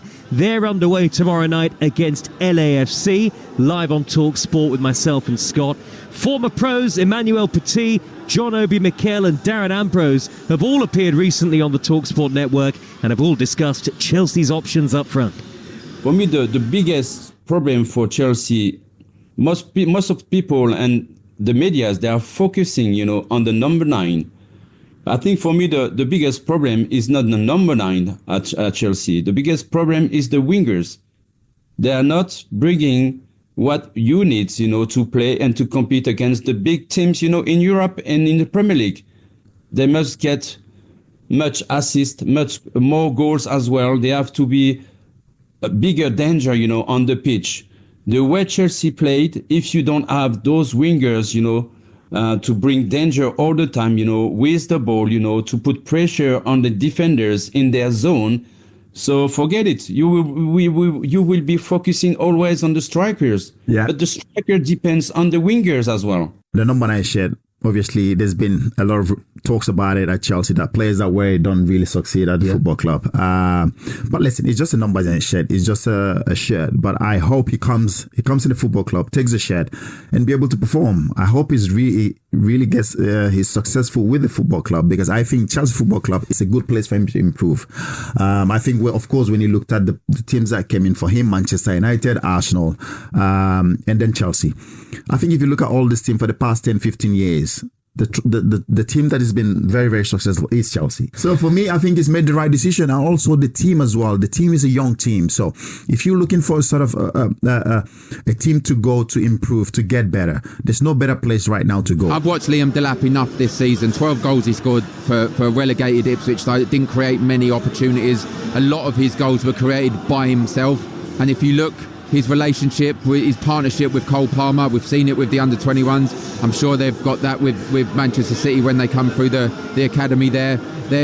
He's going to get a lot of chances come his way, and he's a confident lad. You've seen that, and I think for me, if he is the first choice striker, he will get 20 plus goals this season for Chelsea. A former Ipswich man, Darren Ambrose there. You heard former Chelsea midfielders Emmanuel Petit and John Obi Mikel as well. We've got an ex-Chelsea left-back with us on commentary tonight, Scott Minto. Scott and I will be on Talksport tomorrow for Chelsea against LAFC. I wonder whether we'll see Liam Delap, Scott, and I wonder what kind of role he is going to play for Chelsea this season. Has he been signed, do you think, as a first-choice front man? That's a great question. And honestly, I've got no idea, because I mean, it was a no-brainer with £30 million for someone like him, a young, talented Englishman in that position, which has got such great potential. Why would you not do that? but he's still potential. There's no guarantees, and I know what Daz is saying there. I wonder slightly if he's got a little bit of his Ipswich hat on, but he has the potential to do it. But it's one thing doing it for Ipswich, it's another thing stepping up for such a big club and where the shirt weighs heavy at the Chelsea Football Club as well. I'm not saying that he will be fazed by it. I'm just saying it's going to be interesting because Nicholas Jackson, for all people sometimes make fun of him, and he's not the best finisher. He's not that cold, calculating finisher that he is, but boy, can he cause havoc in opposition defences. And I think, look, with Chelsea, obviously they've just come off the back of a very successful, very long season. They've got this tournament, and then they've got to somehow try and combine the Premier League and the Champions League as well for next season. I think it's going to be a question of rotation. We'll have to wait and see in the big games, but I generally don't know at the moment. I think that's something that if I were Enzo Maresca, I'd be saying, listen, I'm not guaranteeing you a first team start. You proved to me in pre-season or in this particular competition that you should be as well. So I'm not surprised that Delap actually said that thanks but no thanks to the under-21s. He's got to try and impose himself on the Chelsea first team, and if he has a great season next season, then there's every chance he could be in the England squad as well as doing really well for his club. He's got the number 9 shirt. I mean, is there any significance in that sort of thing these days, or not really? I love the fact that he doesn't seem to care. I was listening to an interview by Olivier Giroud at Talksport a few days ago as well, where he was saying that when he went to Milan, there was a similar thing, and yet he wanted it. I want my players to be saying, I don't care about it, but let me tell you, you can name half a dozen world-class players, or certainly big names, that have worn that number 9 shirt for Chelsea and have not quite done it. And there's only really Diego Costa and Didier Drogba. Maybe Drogba wasn't a number 9, but I mean, even just that big striker up front that has not quite done it. So definitely big boots to fill, and there's been some big boots that have not been able to fill them as well. But I love the fact that he's like, bring it on, I don't really care. In fact, I want that responsibility. Well, I'm sure it will be a talking point ahead of our commentary tomorrow night over on Talksport, Chelsea against Los Angeles. Now with myself and Scott, make sure you download our free app, and you can swipe between both Talksport, Talksport 2 and the rest of our network stations, Virgin Radio and Talk and Times Radio, of course, as well, at your leisure. And you can also watch live shows on the app as well.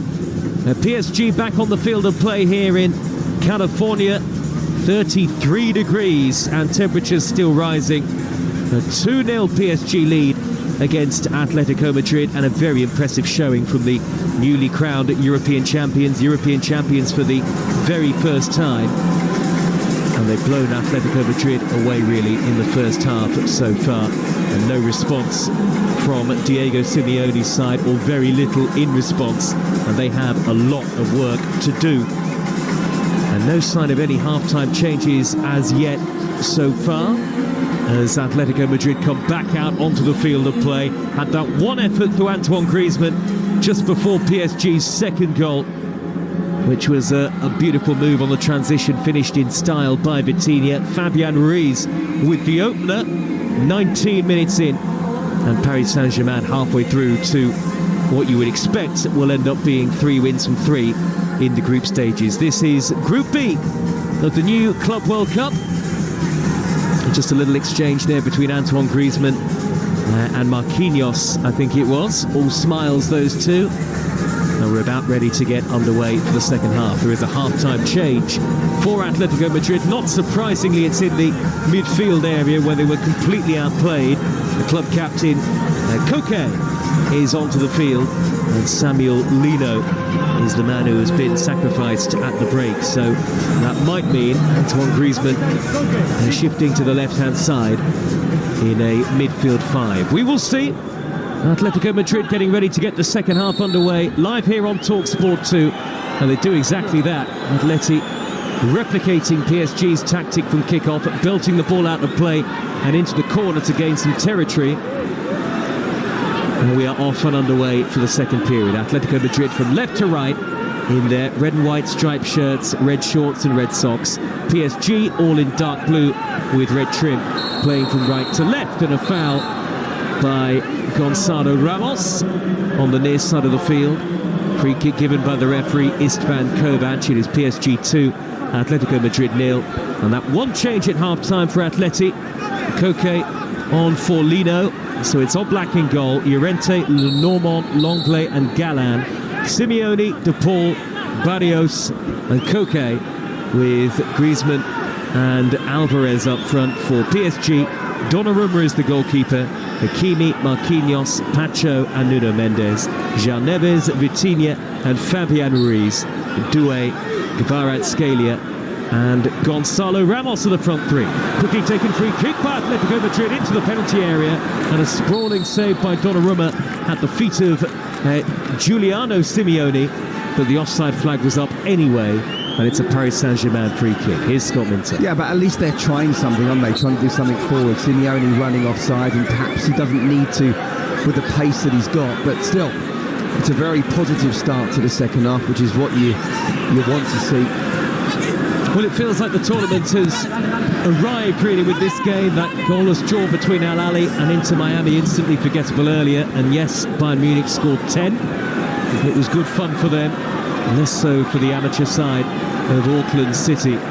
2-0 to PSG here, and it just feels a completely different kind of game, Scott. I think you're absolutely spot on. This feels like a proper game. Yes, it's PSG dominating, but PSG just carrying on the form that they had in the Champions League, and Atletico trying to hang on in there, but you know, they're not giving up by any stretch of the imagination. I think the two games we've seen so far haven't really done the tournament any favours, but this does feel a proper game. It's going to be held every 4 years, isn't it, rather than every season, which is part of the reason why people were puzzled that, you know, why were Liverpool not in it and Chelsea and Manchester City where? It's based on the 4-year FIFA ranking in the European competitions. Way down the right-hand side for Atletico Madrid is Llorente, but he's beaten to it by Nuno Mendes down by the dead ball line. He will spin away the left back. Great pace and a great touch to find Kvaratskhelia, who turns away from Llorente. It's gone through the legs of Llorente. Somehow they've worked their way out of an incredibly tight area, PSG. Simeone, the head coach, is on the pitch appealing for a foul, and actually the decision goes against his own side, and a yellow card out of the pocket of the referee for Koke, who's only just come on. I don't think he's touched the ball yet, but he's got a yellow card. Welcome to the game against PSG, club captain. I'm just looking at a replay of it. I think it's slightly harsh to get. It's definitely a foul, but it's slightly harsh to get a yellow card. As you say, welcome to the game, welcome to the pace of the game against the European champions, and of course Koke, a great champion himself, and achieved great things as an individual at Atletico Madrid as well, least of all the record appearance tally. This is 682nd appearance for the club. A very rare example of the one-club man is Donnarumma. Little Cruyff turn away from the on-rushing Julian Alvarez. Sometimes unpredictable with the ball at his feet, Donnarumma. Nuno Mendes racing down the centre, and he's left the defender trailing in his wake. He's nudged it to the left-hand side, and Kvaratskhelia into the box. Oh, what a save by Oblak to tip it onto the bar. He was heading for the bottom corner, and Oblak flicked up a hand, and it goes away via the woodwork. What a save, what a move in the build-up. Still 2-0 to PSG. 4 minutes into the second half here on Talksport 2. Are you not entertained? The crowd here in California certainly are. Absolutely. I certainly am. Kvaratskhelia, when he gets the ball and he just gets that half a yard. I mean, that's going top corner. There's only a handful of goalkeepers in the world that would get anywhere near it, let alone actually make a save. And he's got whip on it, so he's got precision and pace. And yet somehow Oblak's managed to get just any kind of touch and just enough for it to flicker onto the bar. Magnificent save from Oblak, though. You almost expect him to make those kind of stops. The goalkeeper has distinguished himself at club and international level over so many years. The PSG go back to Willian Pacho, but it's scary some of the football they can play on the transition Paris Saint-Germain. And we've seen team after team over the course of the last 12 months blown away by them. Vitinha, middle of his own half, out to the right back position, and the ball bounces out of play off Desiree Doué, and it's a throw to Atletico Madrid. We've just seen a replay on our monitor in the commentary position of that save from Oblak. He got a big strong left hand to it, and brilliant stop it was to turn the effort from Kvaratskhelia onto the bar. And the third goal would put the game beyond all doubt. This is the Club World Cup, FIFA Club World Cup, live on Talksport 2, presented by DAZN. Watch every game of the FIFA Club World Cup live and for free on DAZN. Sign up at dazn.com. Vitinha, again, midway point of his own half, square ball up to Nuno Mendes, who's not even under token pressure. Quick pass forward 20-30 yards to Kvaratskhelia, a couple of step overs. He's not beyond Llorente this time. He kind of got the ball stuck underneath his feet there, Kvaratskhelia. Back it goes to Lenormand, and now goalkeeper Oblak inside his own half. A touch from Clement Lenglet to scamper away from the onrushing Doué. And now the ball hammered forward towards the halfway line for Atletico Madrid. Griezmann can't get a foot on it. Nuno Mendes there to win it back. Brilliant full-back play. He's realised that the danger is in the middle, so he's left his man out wide, and it's actually good play from Atletico, but Griezmann, he can't quite live with this PSG side, can he? And Mendes just nipping in where there was an opportunity for them to really attack on the counter. It's certainly not a full-strength PSG squad. No Dembele and no Barcola today. And Dembele, we expected. Barcola was something of a doubt, and neither involved in the squad. But of course, both teams will still have two group matches to go against Botafogo and Seattle Sounders. Yeah, the only thing I would say is that whoever finishes second in this group, and you would think it would be Atletico, that they play the winners of Group A. Here is Javi Galán on the overlap, pulling it back towards Alvarez at the near post. It's smuggled behind by Vitinha for an Atletico Madrid corner. And that's, you know, there's Porto, Palmeiras, Al-Ahly and Inter Miami. And as we saw with Al-Ahly and Inter Miami, there's not too much to be scared about there. Porto are the favourites in that group, and they finished a distant third in the Portuguese league. So I still do feel that Atletico will get to the quarter-finals. The corner's been taken short and laid off to De Paul, 25 yards out with a rasping early drive, charged down by the nearest player to him. Good firm block by Nuno Mendes. And PSG at the moment have got everybody in the dark blue shirts back behind the ball. The sunshine all over the field of play. It's bathed in it on a very hot and humid early afternoon it is now on the west coast of the United States. And again, with the World Cup in mind next summer, the summer of 26, it'll be fascinating to see logistically how this Club World Cup in the United States unfolds. And look, it's not ideal at all for the players. There's no respite at all up until the World Cup next year, but they will learn as to how to deal with these conditions and what you do better next time. So I think in that sense there's a positive, but I think the bigger overriding factor is this just relentless for 2 years. De Paul carries the ball over the halfway line, and he's pushed it on to Llorente, right corner of the penalty area. Tried the early cross into the box. Simeone was calling for it when the ball was still at the feet of the Argentine De Paul a little earlier on in that move, and in the end the offside flag goes up and it's a free kick to PSG. Kvaratskhelia on the counter-attack. He's between the midfield line and the defensive four. Instead goes back, checks back and finds Fabian Ruiz at walking pace on the halfway line. And 9 minutes into the second half, PSG lead at Atletico Madrid by 2-0 in what is the second competitive meeting in the space of less than a year between the two teams. And of course, Atleti pinched the points in the league phase of the Champions League in Paris somehow back in November. Well, that was a very different PSG side, wasn't it? They weren't the only team that pinched the points, as did Arsenal, of course, and Bayern Munich. Really stepped it up in the second half, and I think the management of the players. I mean, look, the French league, sometimes you can say, well, it's a bit too easy for them, and to step up in the latter stages of the Champions League, then it's not an easy thing to do, but the players were fresh. I think only Bradley Barcola played more than 24 league matches, and that's incredible. So they're still fresh now, and boy, do they look at the moment. Vitinha with a clever dink down the inside right. Hakimi is in behind, shrugs aside the defender and crosses and wins a corner. Fantastic ball by Vitinha. The weight on the pass was perfect for Hakimi, who shrugged aside Simeone tracking back. And it is a corner to PSG, who still lead 2-0. Yeah, Simeone's playing on the left now, and he is going to have to use every bit of his athleticism and pace as well, because Hakimi, he's not a right back. He's a right back, he's a right wing back, he's a right winger, and even the odd time he's a centre forward as well. Just try and man-mark him. He can do it all. He's unbelievable.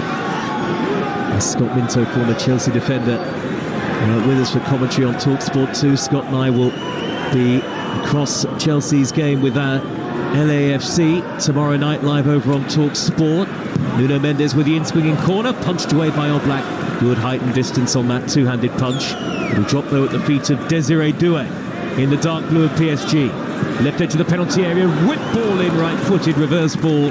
Too much on it for Ramos and for João Neves. That'll be a goal kick to Atletico Madrid. And Manchester City in action in the Club World Cup on Wednesday night, live on Talksport 2. And after that, we'll bring you England against Germany at the Under-21 Euros. That's live, the tournament, the England games across the Talksport network as it unfolds. And then the Lionesses go to Switzerland, trying to retain their Euros crown. Every England women's match at Euro 2025 will be live on Talksport. Make sure you download our app. With all that live football to come. And then, of course, the domestic season is back.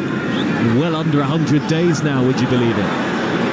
Doué has given the ball away to Lenormand, and now Simeone poking it into the path of Alvarez, right into the penalty area, scores! Atletico Madrid are right back in it, and it's their main man, Julian Alvarez, who's had such a good season, with the calm finish onto the body of Gianluigi Donnarumma, and that has put the cat among the pigeons here in California. Game on! PSG 2, Atletico 1. Well, Justin Simeone looks as if he's about to make a couple of substitutions, Conor Gallagher being one of them. We'll see whether he still does that. That goal has come from absolute nowhere.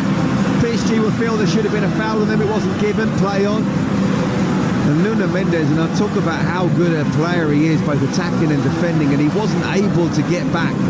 Alvarez, clever play, first of all for being in the pocket of space where no one's picked him up, and then the angle once he's taken that touch is really tight. There's only one place it can go, and he's got to play it with pace as well as precision, and boy has he done that. I mean, City have missed him this season, haven't they? A lot of money they sold him for. From a financial point of view, you do get it, but I tell you what, he is a superb player. They have missed him and then some, but the goal may not stand potentially here. The referee has gone across. He's been urged to check his pitch side monitor.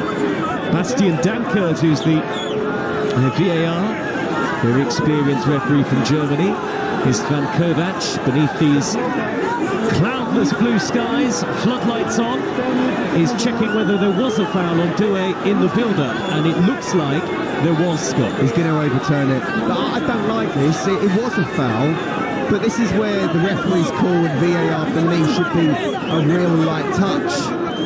And they still had a bit to do, Atletico, so honestly, there's communication going on. He's made his decision. He's just about to give it now. And we might be able to hear from Ms. Van Kovac, the referee. Do you hear me? It's working or not? It's working. After on-field review, number 6 from Atletico Madrid committed a free kick in the middle. Goal cancelled. Foul by Koke, and you heard it from the referee. The goal ruled out after the VAR check, so it's still 2-0 to PSG. Joe, we could talk now, from now until the end of the game and beyond, about VAR and whether it should be in the game, how much it should be getting involved. I think I'm in the minority where I'm actually for VAR, but only on the lightest of touches. And although I will say, in one sense it may sound like I'm contradicting myself, I do think it was a foul. I think there comes a point where referees have to make that decision on the pitch, and he's made that decision, and just go with it. That was what football was like before VAR. Leave it. You don't have to get involved in those incidents. Fabian Ruiz at the other end, whipping in the high cross, and there's too much on it for the onrushing Achraf Hakimi. It's a goal kick to Atletico Madrid. We've still got half an hour to go. We were very late kicking off at the start of the game here at the Club World Cup. This game taking place at the Rose Bowl in California. The stadium arguably made famous by a penalty miss. Roberto Baggio over the top against Brazil in the World Cup final of '94. The last time The United States hosted a World Cup tournament given away by the goalkeeper Oblak, and it's come to the edge of the penalty area. Fabian Ruiz with his back to goal. He was a little slow to control it. Has instead nudged it back to Hakimi, and now an opportunity for Due.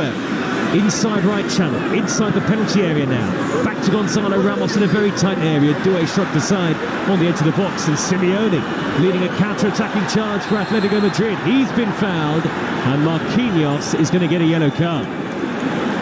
Well, they are under a little bit of pressure for the first time in a while, it feels like, PSG. Well, there's a little bit more space for both sides at the moment, and you would think that would favour PSG, but you've got the pace of Simeone Jr., and that does open up, and there's only one winner there when it comes to pace between him and Marquinhos. Marquinhos is looking at his forward players and saying, what are you doing? You're playing little 1-2 touch passes in the edge of the box as if like it's not even a training game, you're in a warm-up. Well, Simeone is going to leave the field now anyway, Scott. As part of a triple change, it looks like. I think that's harsh. I'll be saying, Dad, what are you doing? Yeah. He's just going to get a handshake, I think, from his dad. Angel Correa, who scored the winner in the Champions League meeting between these two, is onto the field. We know that Conor Gallagher has come on as well. And Reynaldo Mandava, the third player to take to the field. As Correa looks to make headway down the inside right, edge of the penalty area towards the dead ball line. And his first involvement in the game is a rather cynical foul on Nuno Mendes, with the ball having already gone out of play just seconds after coming on. Correa is yellow carded. I mean, he must have been on the pitch for about 5 seconds before that kick out towards Nuno Mendes. Yeah, but again, I don't think that was. I mean, you sort of make fun of the fact that he was even quicker than Koke coming in off the pitch and getting a yellow card, but I think he's just tried to go for the ball. He's missed it. He's kind of caught Mendes. It's a foul. It's not a yellow card. Not every foul is a yellow card. But he was the Champions League final referee, Istvan Kovac. One or two slightly strange calls today. We mentioned Reynaldo Mandava. He has replaced Javi Galán in the left back position. Correa onto the pitch in place of Giuliano Simeone. And Conor Gallagher, of course, who we know well in England from his days at Chelsea, has also come on for Atletico Madrid in the last couple of minutes. As PSG win another free kick midway inside their own half the field, and a yellow card for Mandava. The other substitute has been booked. Koke, Correa and Mandava taking next to no time to pick up yellow cards, and this is an extraordinary introduction for all three. He hasn't touched the ball. You can imagine the message from the manager, can't you? You better get tight. Get ready to put yellow next to Conor Gallagher. Well, you wouldn't be surprised, would you? And Conor Gallagher, who has replaced Rodrigo de Paul, incidentally. The referee having a word with the Atletico captain, Koke. We are nearly 20 minutes into the second half. PSG 2, Atletico Madrid 0. Earlier on today at the Club World Cup, Al Ahly 0, Inter Miami 0, and Bayern Munich 10, Auckland City 0. The amateurs of Auckland City. It's a spectacular arena, the Rose Bowl. It does look old-fashioned. It doesn't have a roof, except in the very VIP areas and the broadcast sections. There's a substitution for PSG here. A quiet afternoon for Desiré Doué by his standards, and he's been replaced, ironically, by the youngster Seni Mayulu, who came off the bench to really add the icing in the Champions League final, that fifth and final goal that he scored against Inter Milan. And they're on the attack, PSG, from right to left. There's a foul, though, by Nuno Mendes on Correa. It's certainly been closely fought and keenly contested, Scott, this first 65 minutes. Yeah, absolutely. I have to say, in the second half, Atletico have at least tried to get a little bit tighter. And the likes of Conor Gallagher coming on as well, Koke.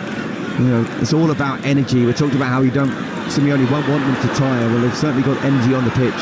Here is Correa for Atletico Madrid, looking to nudge the ball square into the path of Alvarez. Pacho got an important touch on it, and Donnarumma's out to collect. Incidentally, it's Ramos who's come off for Mayulu, so Due is still on the field. The incorrect number was up on the electronic board, and they've since got it right. And so it is Mayulu for Gonzalo Ramos, who certainly has had a quiet afternoon. And maybe looks a level below the real stars of this PSG side. You are listening to the FIFA Club World Cup, live on Talksport 2, presented by DAZN. Sign up now at dazn.com to watch every game live and for free. PSG looking to set away Kvaratskhelia down the left. It was Vitinha sweeping past. Kvaratskhelia, corner of the area, lays it back to Fabian Ruiz, pulls it back towards the on-rushing Doué. He was too unselfish there, Fabian Ruiz. Inside the penalty area, the shot was on, but he elected to steer the ball back across, and Atletico Madrid clear. And they, the Spanish team, are now on the counter. Correa, the number 10. Dead ball line, trying to dart right beyond Nuno Mendes, who stands up bravely to the challenge, and out comes Donnarumma to make a sprawling save at Correa's feet. I've said what I've said about Nuno Mendes, and I do think he's one of, if not the best left back in the world. It just looks like he's struggling a little bit physically. There's been a couple of times now where he's vacated his position, and they've been able to exploit it in behind Atletico. And I wonder whether that's something they'll be looking to do. But from a game point of view, from a neutral's point of view, it's disappointing that 2-1 goal has been disallowed, because they would have been right back into it. And PSG are not dominating, or they certainly look a little bit more vulnerable defensively than in the second half than they did in the first. Well, they've been the better side, Atletico, in the second half. I don't know if I'd quite say that. It's been closer, hasn't it? It's been a lot closer. Definitely say that.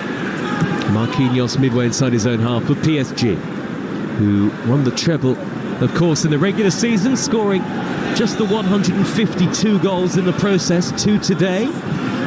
Just the 152. I mean, what I would say is it's not about Atletico trying to be as good as PSG. They have to get back into this game with moments. Can they pick their moment? And Julian Alvarez will certainly feel that he thought he picked that moment. So, again, just a couple of minutes ago, that sort of space vacated in the left centre-back area where they're trying to exploit Atletico. They need 2 moments now for the next 20-25 minutes. They try and compete with them in terms of dominating the ball. They're not going to do it. And as if to illustrate that, Longley is lost out right by his own dead ball line. And the corner is the decision given by the referee. Good play by Mayulu, putting Longley under all sorts of pressure. And it was too much for him, and it is a corner to PSG. Leading by 2-0. 21 minutes plus added time remaining in the second half here in Pasadena. Diego Simeone wearing his normal black gear. Always wears black, doesn't he? Well, he's not got the jacket on or the roll neck. No, but still, which is sensible. It is very warm, sweltering conditions, humidity.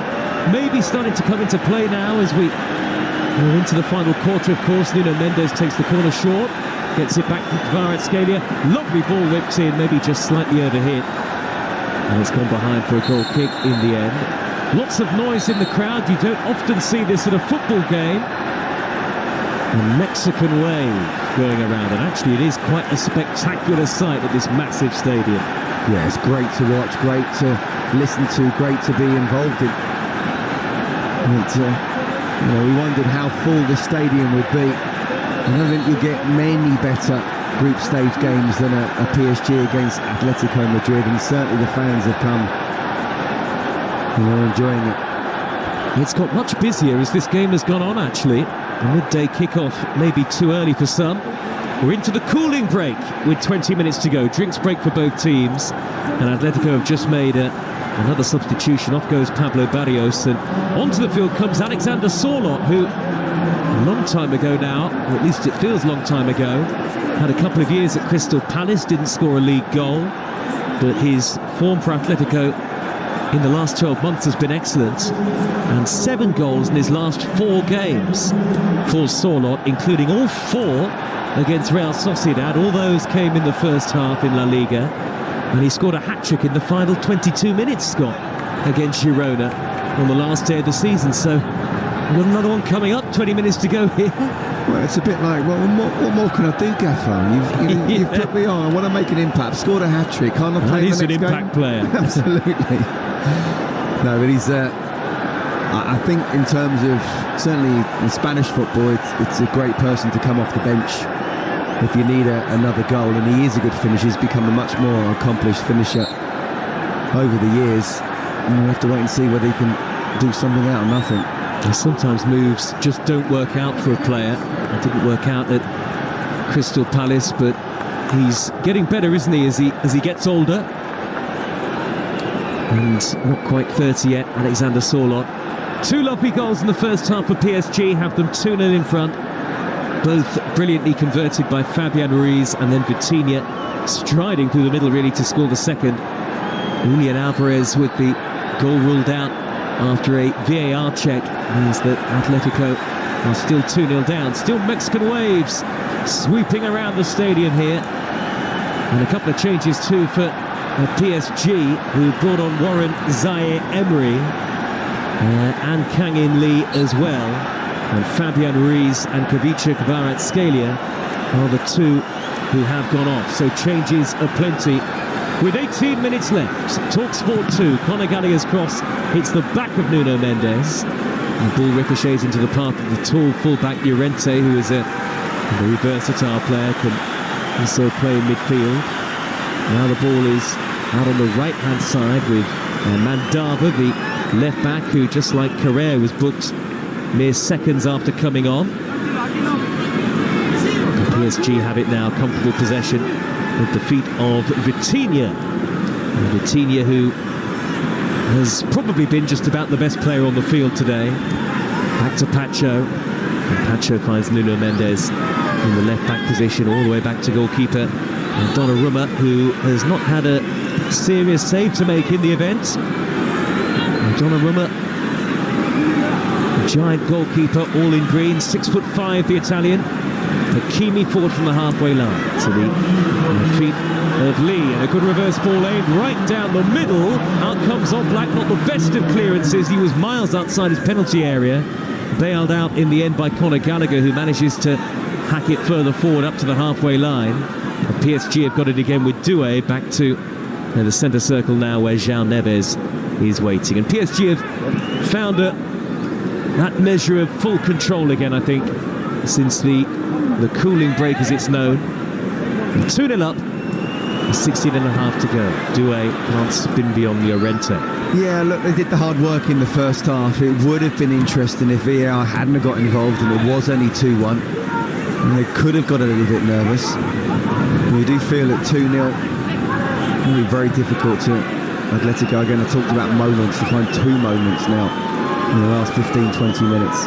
Sorloth, the giant number 9, certainly offers them something different through the middle. A big front man at 6'4". Back they go to Longley, though, midway inside his own half. Forward to the left-back position. Mandava has chipped it against the chest of Hakimi. PSG win it back. Hakimi always so tidy and elegant on the ball, like every player in this PSG squad. The European champions have it with Vitinha again. 10 yards forward of the centre circle now. Warren Zaire-Emery, who feels like he's been around forever.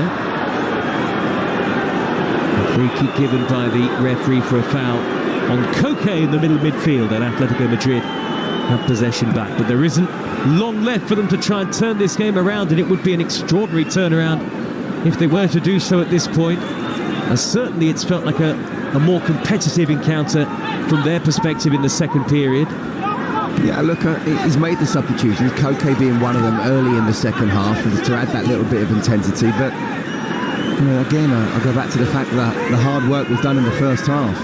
2-0. I'm not going to say it's easy to play when you're 2-0 down, but there's no doubt about it, the team just drops off. Lovely knock down the left-hand side by Griezmann into the path of Alvarez, who surges into the box at pace, pulls it back towards Correa, who is slow on the uptake, and the ball is smuggled away by the retreating Nuno Mendes. Once again, an Atletico break, an Atletico attack is pretty quickly snuffed out. Just brilliant how they defend the goal, isn't it? Well, we saw it was against Arsenal, Donnarumma making some fantastic saves, but generally speaking, Donnarumma doesn't have to make too many. It doesn't even go as normally as far as the back four. The midfielders help out, the wide players help out, but if it does go through the wide players and the midfield, then there's normally someone in defence who's able to do that, and that's exactly what happened there. You've got to work so hard just to even get into the final third and create a chance. Conor Gallagher's done that. He's won the ball back very high up the pitch, right corner of the penalty area, blocked off by Zaire Emery. Well-timed challenge just inside the box, and I think he's given a goal kick here, the referee has. And Diego Simeone waving his arms up and down frantically in the technical area, predictably furious with the decision. In fairness to him, my instinct was that it was a corner. Or has he actually given a foul by Conor Gallagher? Yeah, I don't think he has. I mean, he could have done, but I don't think he has. And I just think he's given it as come off Gallagher last and not Mendes.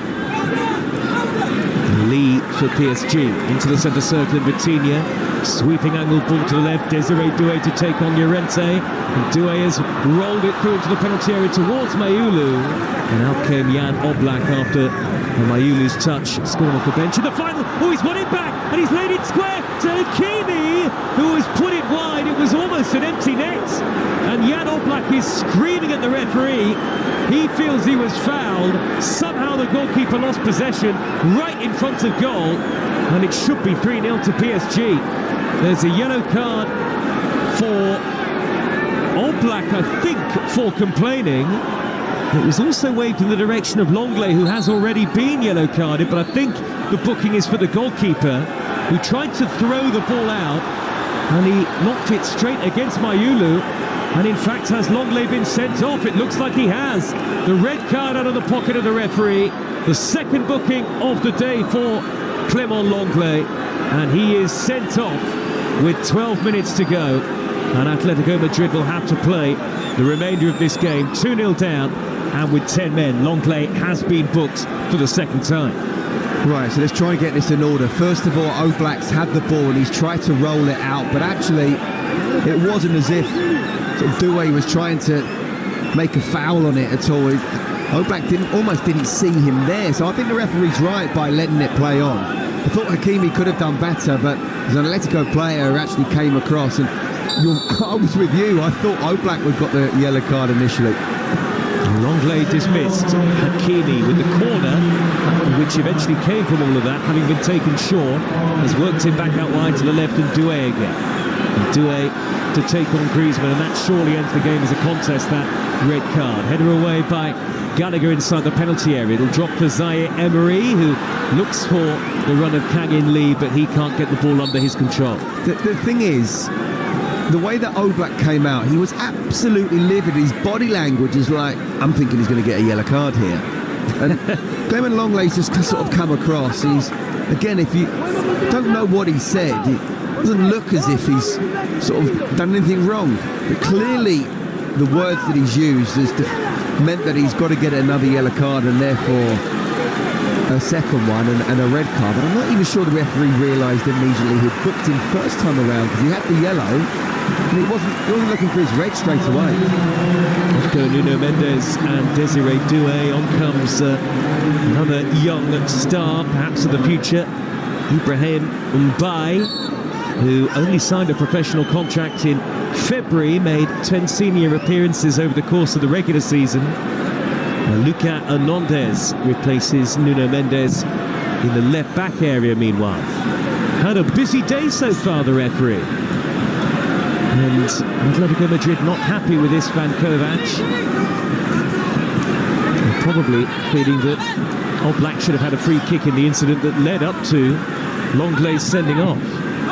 PSG, slightly loose pass from Jean Neves for once, back towards Marquinhos, who is right by his own corner flag. He's had to scoop it away slightly awkwardly, but it has dropped to the feet of Zaire Emery. Lovely close control to find Hakimi racing over the halfway line. It's 5 against 3 on the attack here. Options left, right and centre in the penalty areas and by. It could drop for Hakimi. Atletico do well, despite not exactly having strength in numbers, the 10 men, to get back and clear.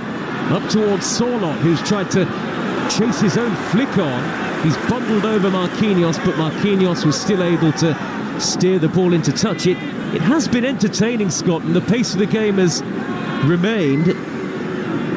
I think Longley was making the point to the referee, was he, that did he think Oblak had been booked initially before his second yellow card? Anyway, he said something to the referee, who obviously has every right to send him off. Yeah, look, we don't know what he said, so you know, we have to go with the referee on that one. But what I would say is, if you're an Atletico fan, and I'm pretty sure in the post-match press conference, Diego Simeone was saying, at the very least, decisions haven't gone for us, if you put it that way.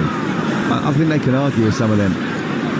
Heavy touch by Llorente, and Luca Hernandez with his first touch of the ball. The Frenchman is dispossessed though by Correa, and now Llorente in behind down the right with a low cross. Oh, and what a miss by Sorloth.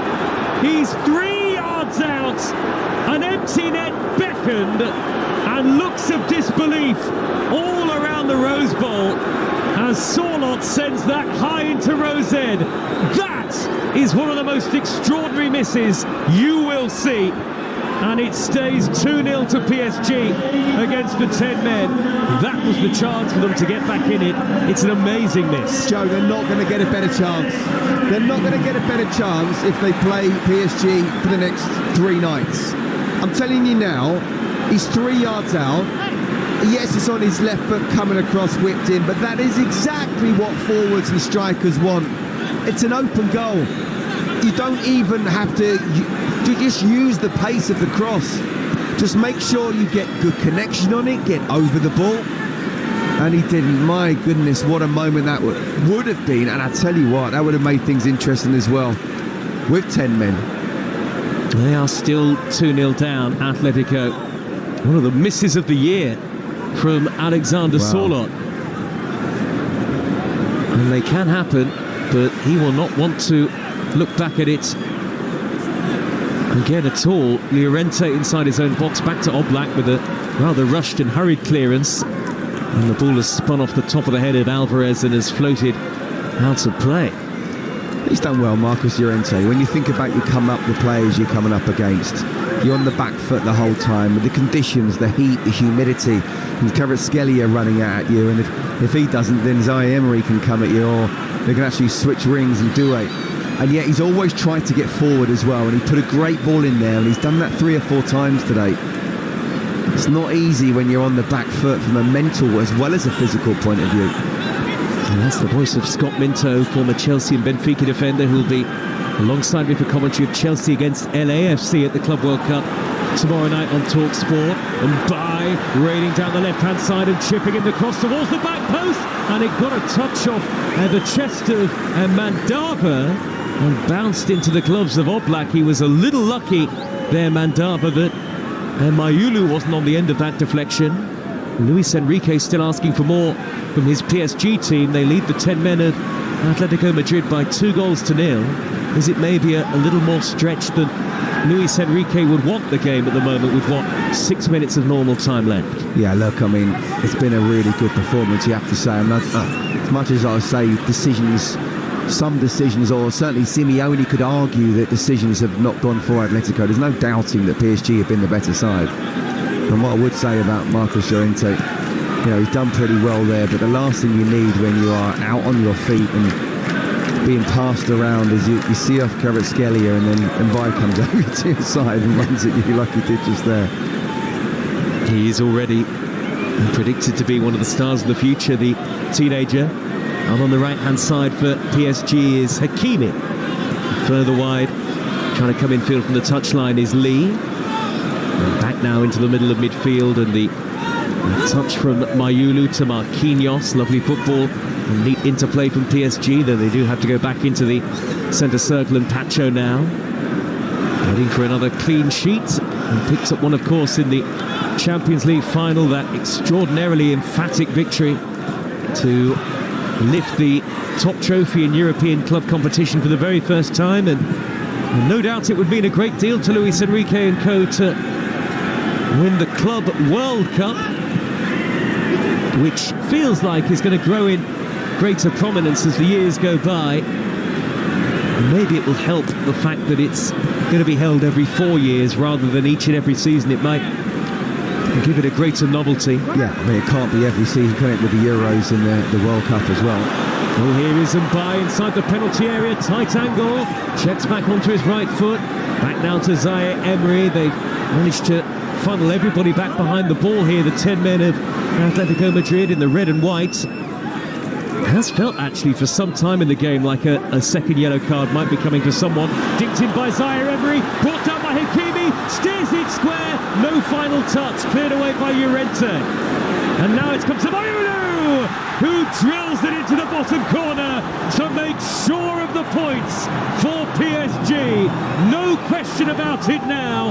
They have hammered Atletico Madrid, and the European champions are starting their Club World Cup campaign in fine style. It's the man who scored the clinching final goal in the Champions League final, who has scored the clinching and probably final goal here. It is PSG 3, the 10 men of Atletico Madrid 0. Yeah, and look, I think the scoreline is harsh on Atletico. PSG have been superb. First half, absolutely brilliant, just like they were in the Champions League final, in these conditions as well. I think second half, Atletico have not only defended a lot better, but they've created chances. And I mean, Alexander Sorloth, what will he be thinking now of that miss? They're down to 10 men.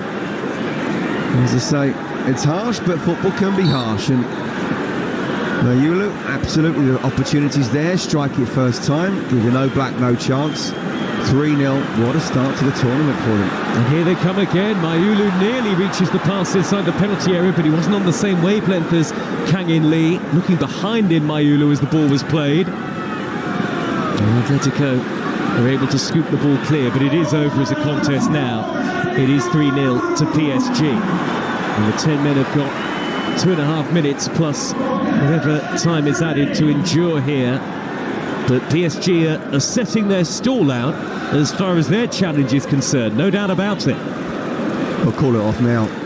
You know, are they the favourites? They probably have to be. It's done for sure. Yeah, no, I don't necessarily mean the whole tournament, but Atletico have given their all. They're down to 10 men. I'm sure we'll just be seeing PSG keeping the ball, but this is absolutely a statement win.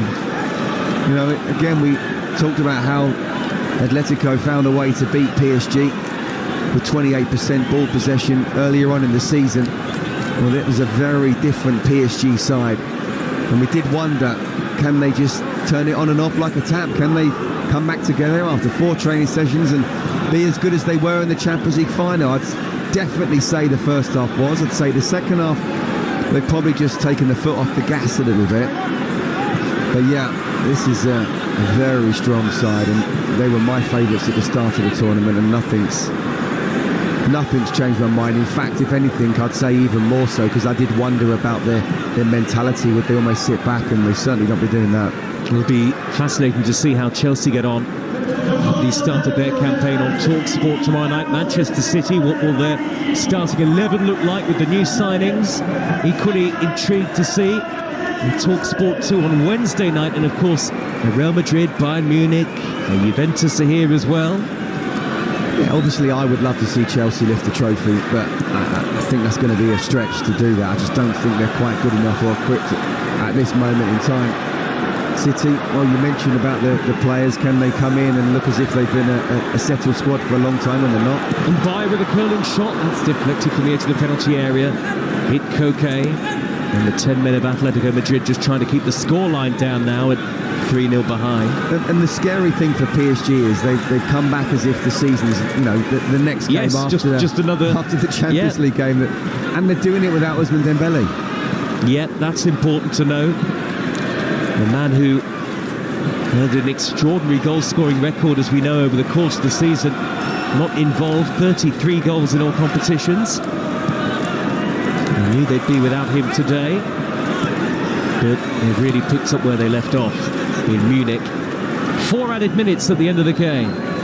Now the ball is with João Neves with a threaded pass to the left and Mbaye. Back in field to João Neves, and they look hungry for more goals even at this stage, which is another impressive feature about this team, who are now playing keep ball and playing it exclusively in the attacking third of the field, it feels like. Atletico just trying to keep the score down at this point.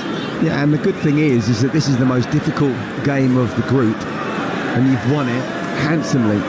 So Luis Enrique can certainly make changes for game 2 and game 3. Well, they'll be going through, won't they? And Botafogo and Seattle Sounders still to play. And Vitinha has got the sponsors man of the match. I think we'll get Scott's man of the match after full time. Still 3 minutes to have a think about it. Have I got to wait? Yeah, hang on just a moment. Okay. We're nearly there. And 3 minutes of added time to go. As Oblak smashes the ball high downfield for Atletico Madrid towards Sorloth, who couldn't get it under control and looks actually quite forlorn now. Sorloth, maybe the miss is still playing on his mind, that open goal miss.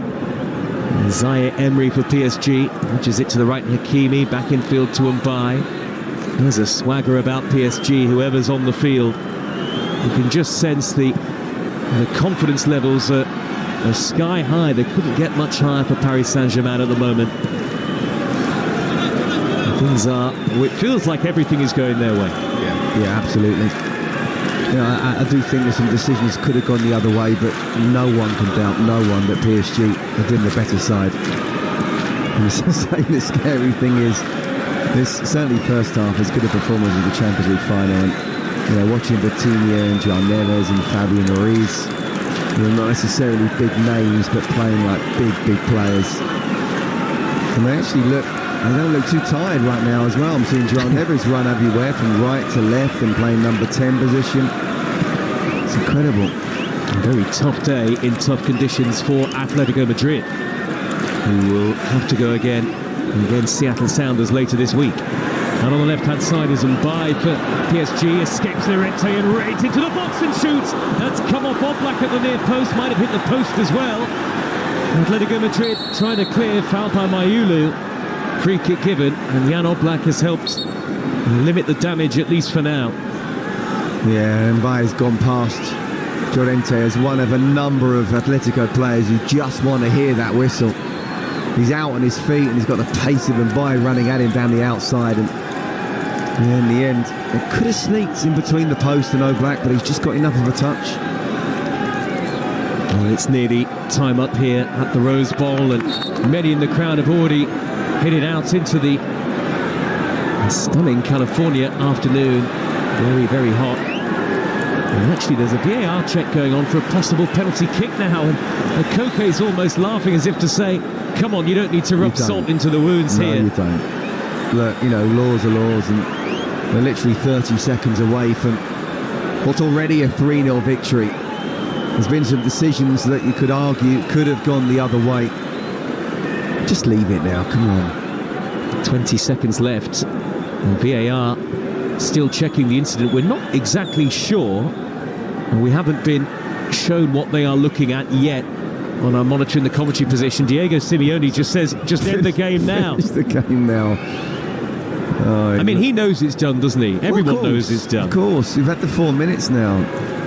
But rules are rules. I think the referee's going to... Is he going to check the monitor? Yeah. He is. Well, we know what that means. Yeah, it better be obvious, though. It's got to be clear and obvious. Well, let's see, Scott. Is it clear and obviously a handball, I think, is what the referee is potentially going to give here against Lenormand. Armour to block the shot, which is goal-bound from Mayulu. That's harsh. He's 2 yards away, so distance comes into it. It's done with absolute force, and it's not in an unnatural position. If you pause it, you could turn around and say, well, his arm... It's not actually above the shoulder, but it's kind of shoulder height. But if a ball's going to come at you like that, it's a natural reaction. It's a penalty, but it's not a penalty for me. After on-field review, it's number 24 from Atletico Madrid committed a punishable handball by making himself bigger, his body bigger. Decision is penalty. Well, there's the explanation on field from the referee. Made his body unnaturally bigger. And there will be a penalty for PSG, and it'll probably be the last kick. Well, look, it's a subjective reading of it. He's 2 yards away. He's hammered the ball. He's almost turned away and put his arm up. It's not out. out. It is up, but it's not out. So therefore, for me, it's not in an unnatural position. It's the letter of the law. Of course, it could be argued he's made his body bigger, but it's been hammered against him from 2 yards. Well, there's an opportunity for Kang-in Lee to get on the score sheet here. The South Korean, who has just finished his second regular season with PSG, is standing over the ball up against the imposing figure of Jan Oblak. Away to the left-hand side, and a chance to really add the icing on the victory here. Left-footed, and he sends Oblak the wrong way. The stroll in the California sunshine for Paris Saint-Germain. Very composed penalty from Kang-in Lee. It is a thumping win to start their Club World Cup journey for Paris Saint-Germain. 4-0 up against the 10 men of Atletico Madrid, and that is the last kick as the final whistle blows. Scott Minto, first of all, penalty tucked away very nicely, but you still feel it was harsh. Yeah, I do. Look, I could bore you with the rules about, whether it's clearly from the away from the body and outside the body line, whether he leans into the path of the ball, that the ball travels distance, touches the hand. Look, I won't go through it now. I would certainly argue it one way. I don't think they needed to get involved, and not just because it's 3-0 with 30 seconds to go, but it is what it is. The decision's been made, well finished off, brilliant PSG. You're an amazing side right now, one of the best, if not the best in the world, certainly the best in Europe.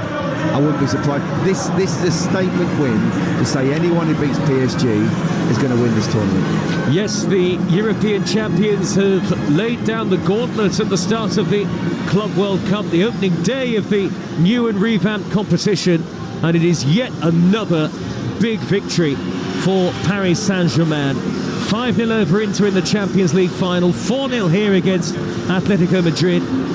And that is 21 goals in their last 6 matches for Luis Enrique's team. Fabian Ruiz and Vitinha with the first half goals. And Mayulu made it 3-0 late on, and then the penalty with the very last kick from Kang-in Lee. And of course Atletico struggled late on, having to finish the game with 10 men after Clement Lenglet's second yellow card. There will be some frustration from Diego Simeone, no doubt, with the officials, but no question PSG were the better side, and they are the favourites, I think it's fair to say, Scott.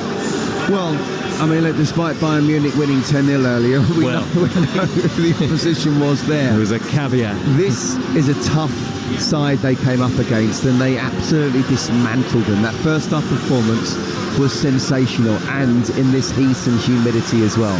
Just brilliant. Foot off the gas a little bit. Alvarez, I think VAR shouldn't have got involved to make it 2-1. I definitely don't think they should have got involved to make it 4-0. But PSG were by far and away the better side in what is the most difficult game of the group for them. I can see them going all the way. Well, the waiting's over for you. We can now pick our man of the match with DAZN. Man of the Match on Talksport 2, presented by DAZN. Watch every game of the FIFA Club World Cup live and for free on DAZN. Sign up now at DAZN.com. What do you think, Scott Minto, who really stood out? I thought Hakimi was superb. João Neves, I think he's so underrated, but I'm going to go with who was given to Vitinha. I thought the first half, he just ran the show. Whenever Atletico tried to get tight and press, he just went, nah, see ya, I'm going to keep the ball and start an attack. And then that second goal as well, which is the killer really right on half-time. The composure, the finish, the ability. Yeah, I'm going to give it to Vitinha. Brilliant player. Vitinha is our man of the match with DAZN. Watch every game of the FIFA Club World Cup live and for free on DAZN. Sign up at DAZN.com.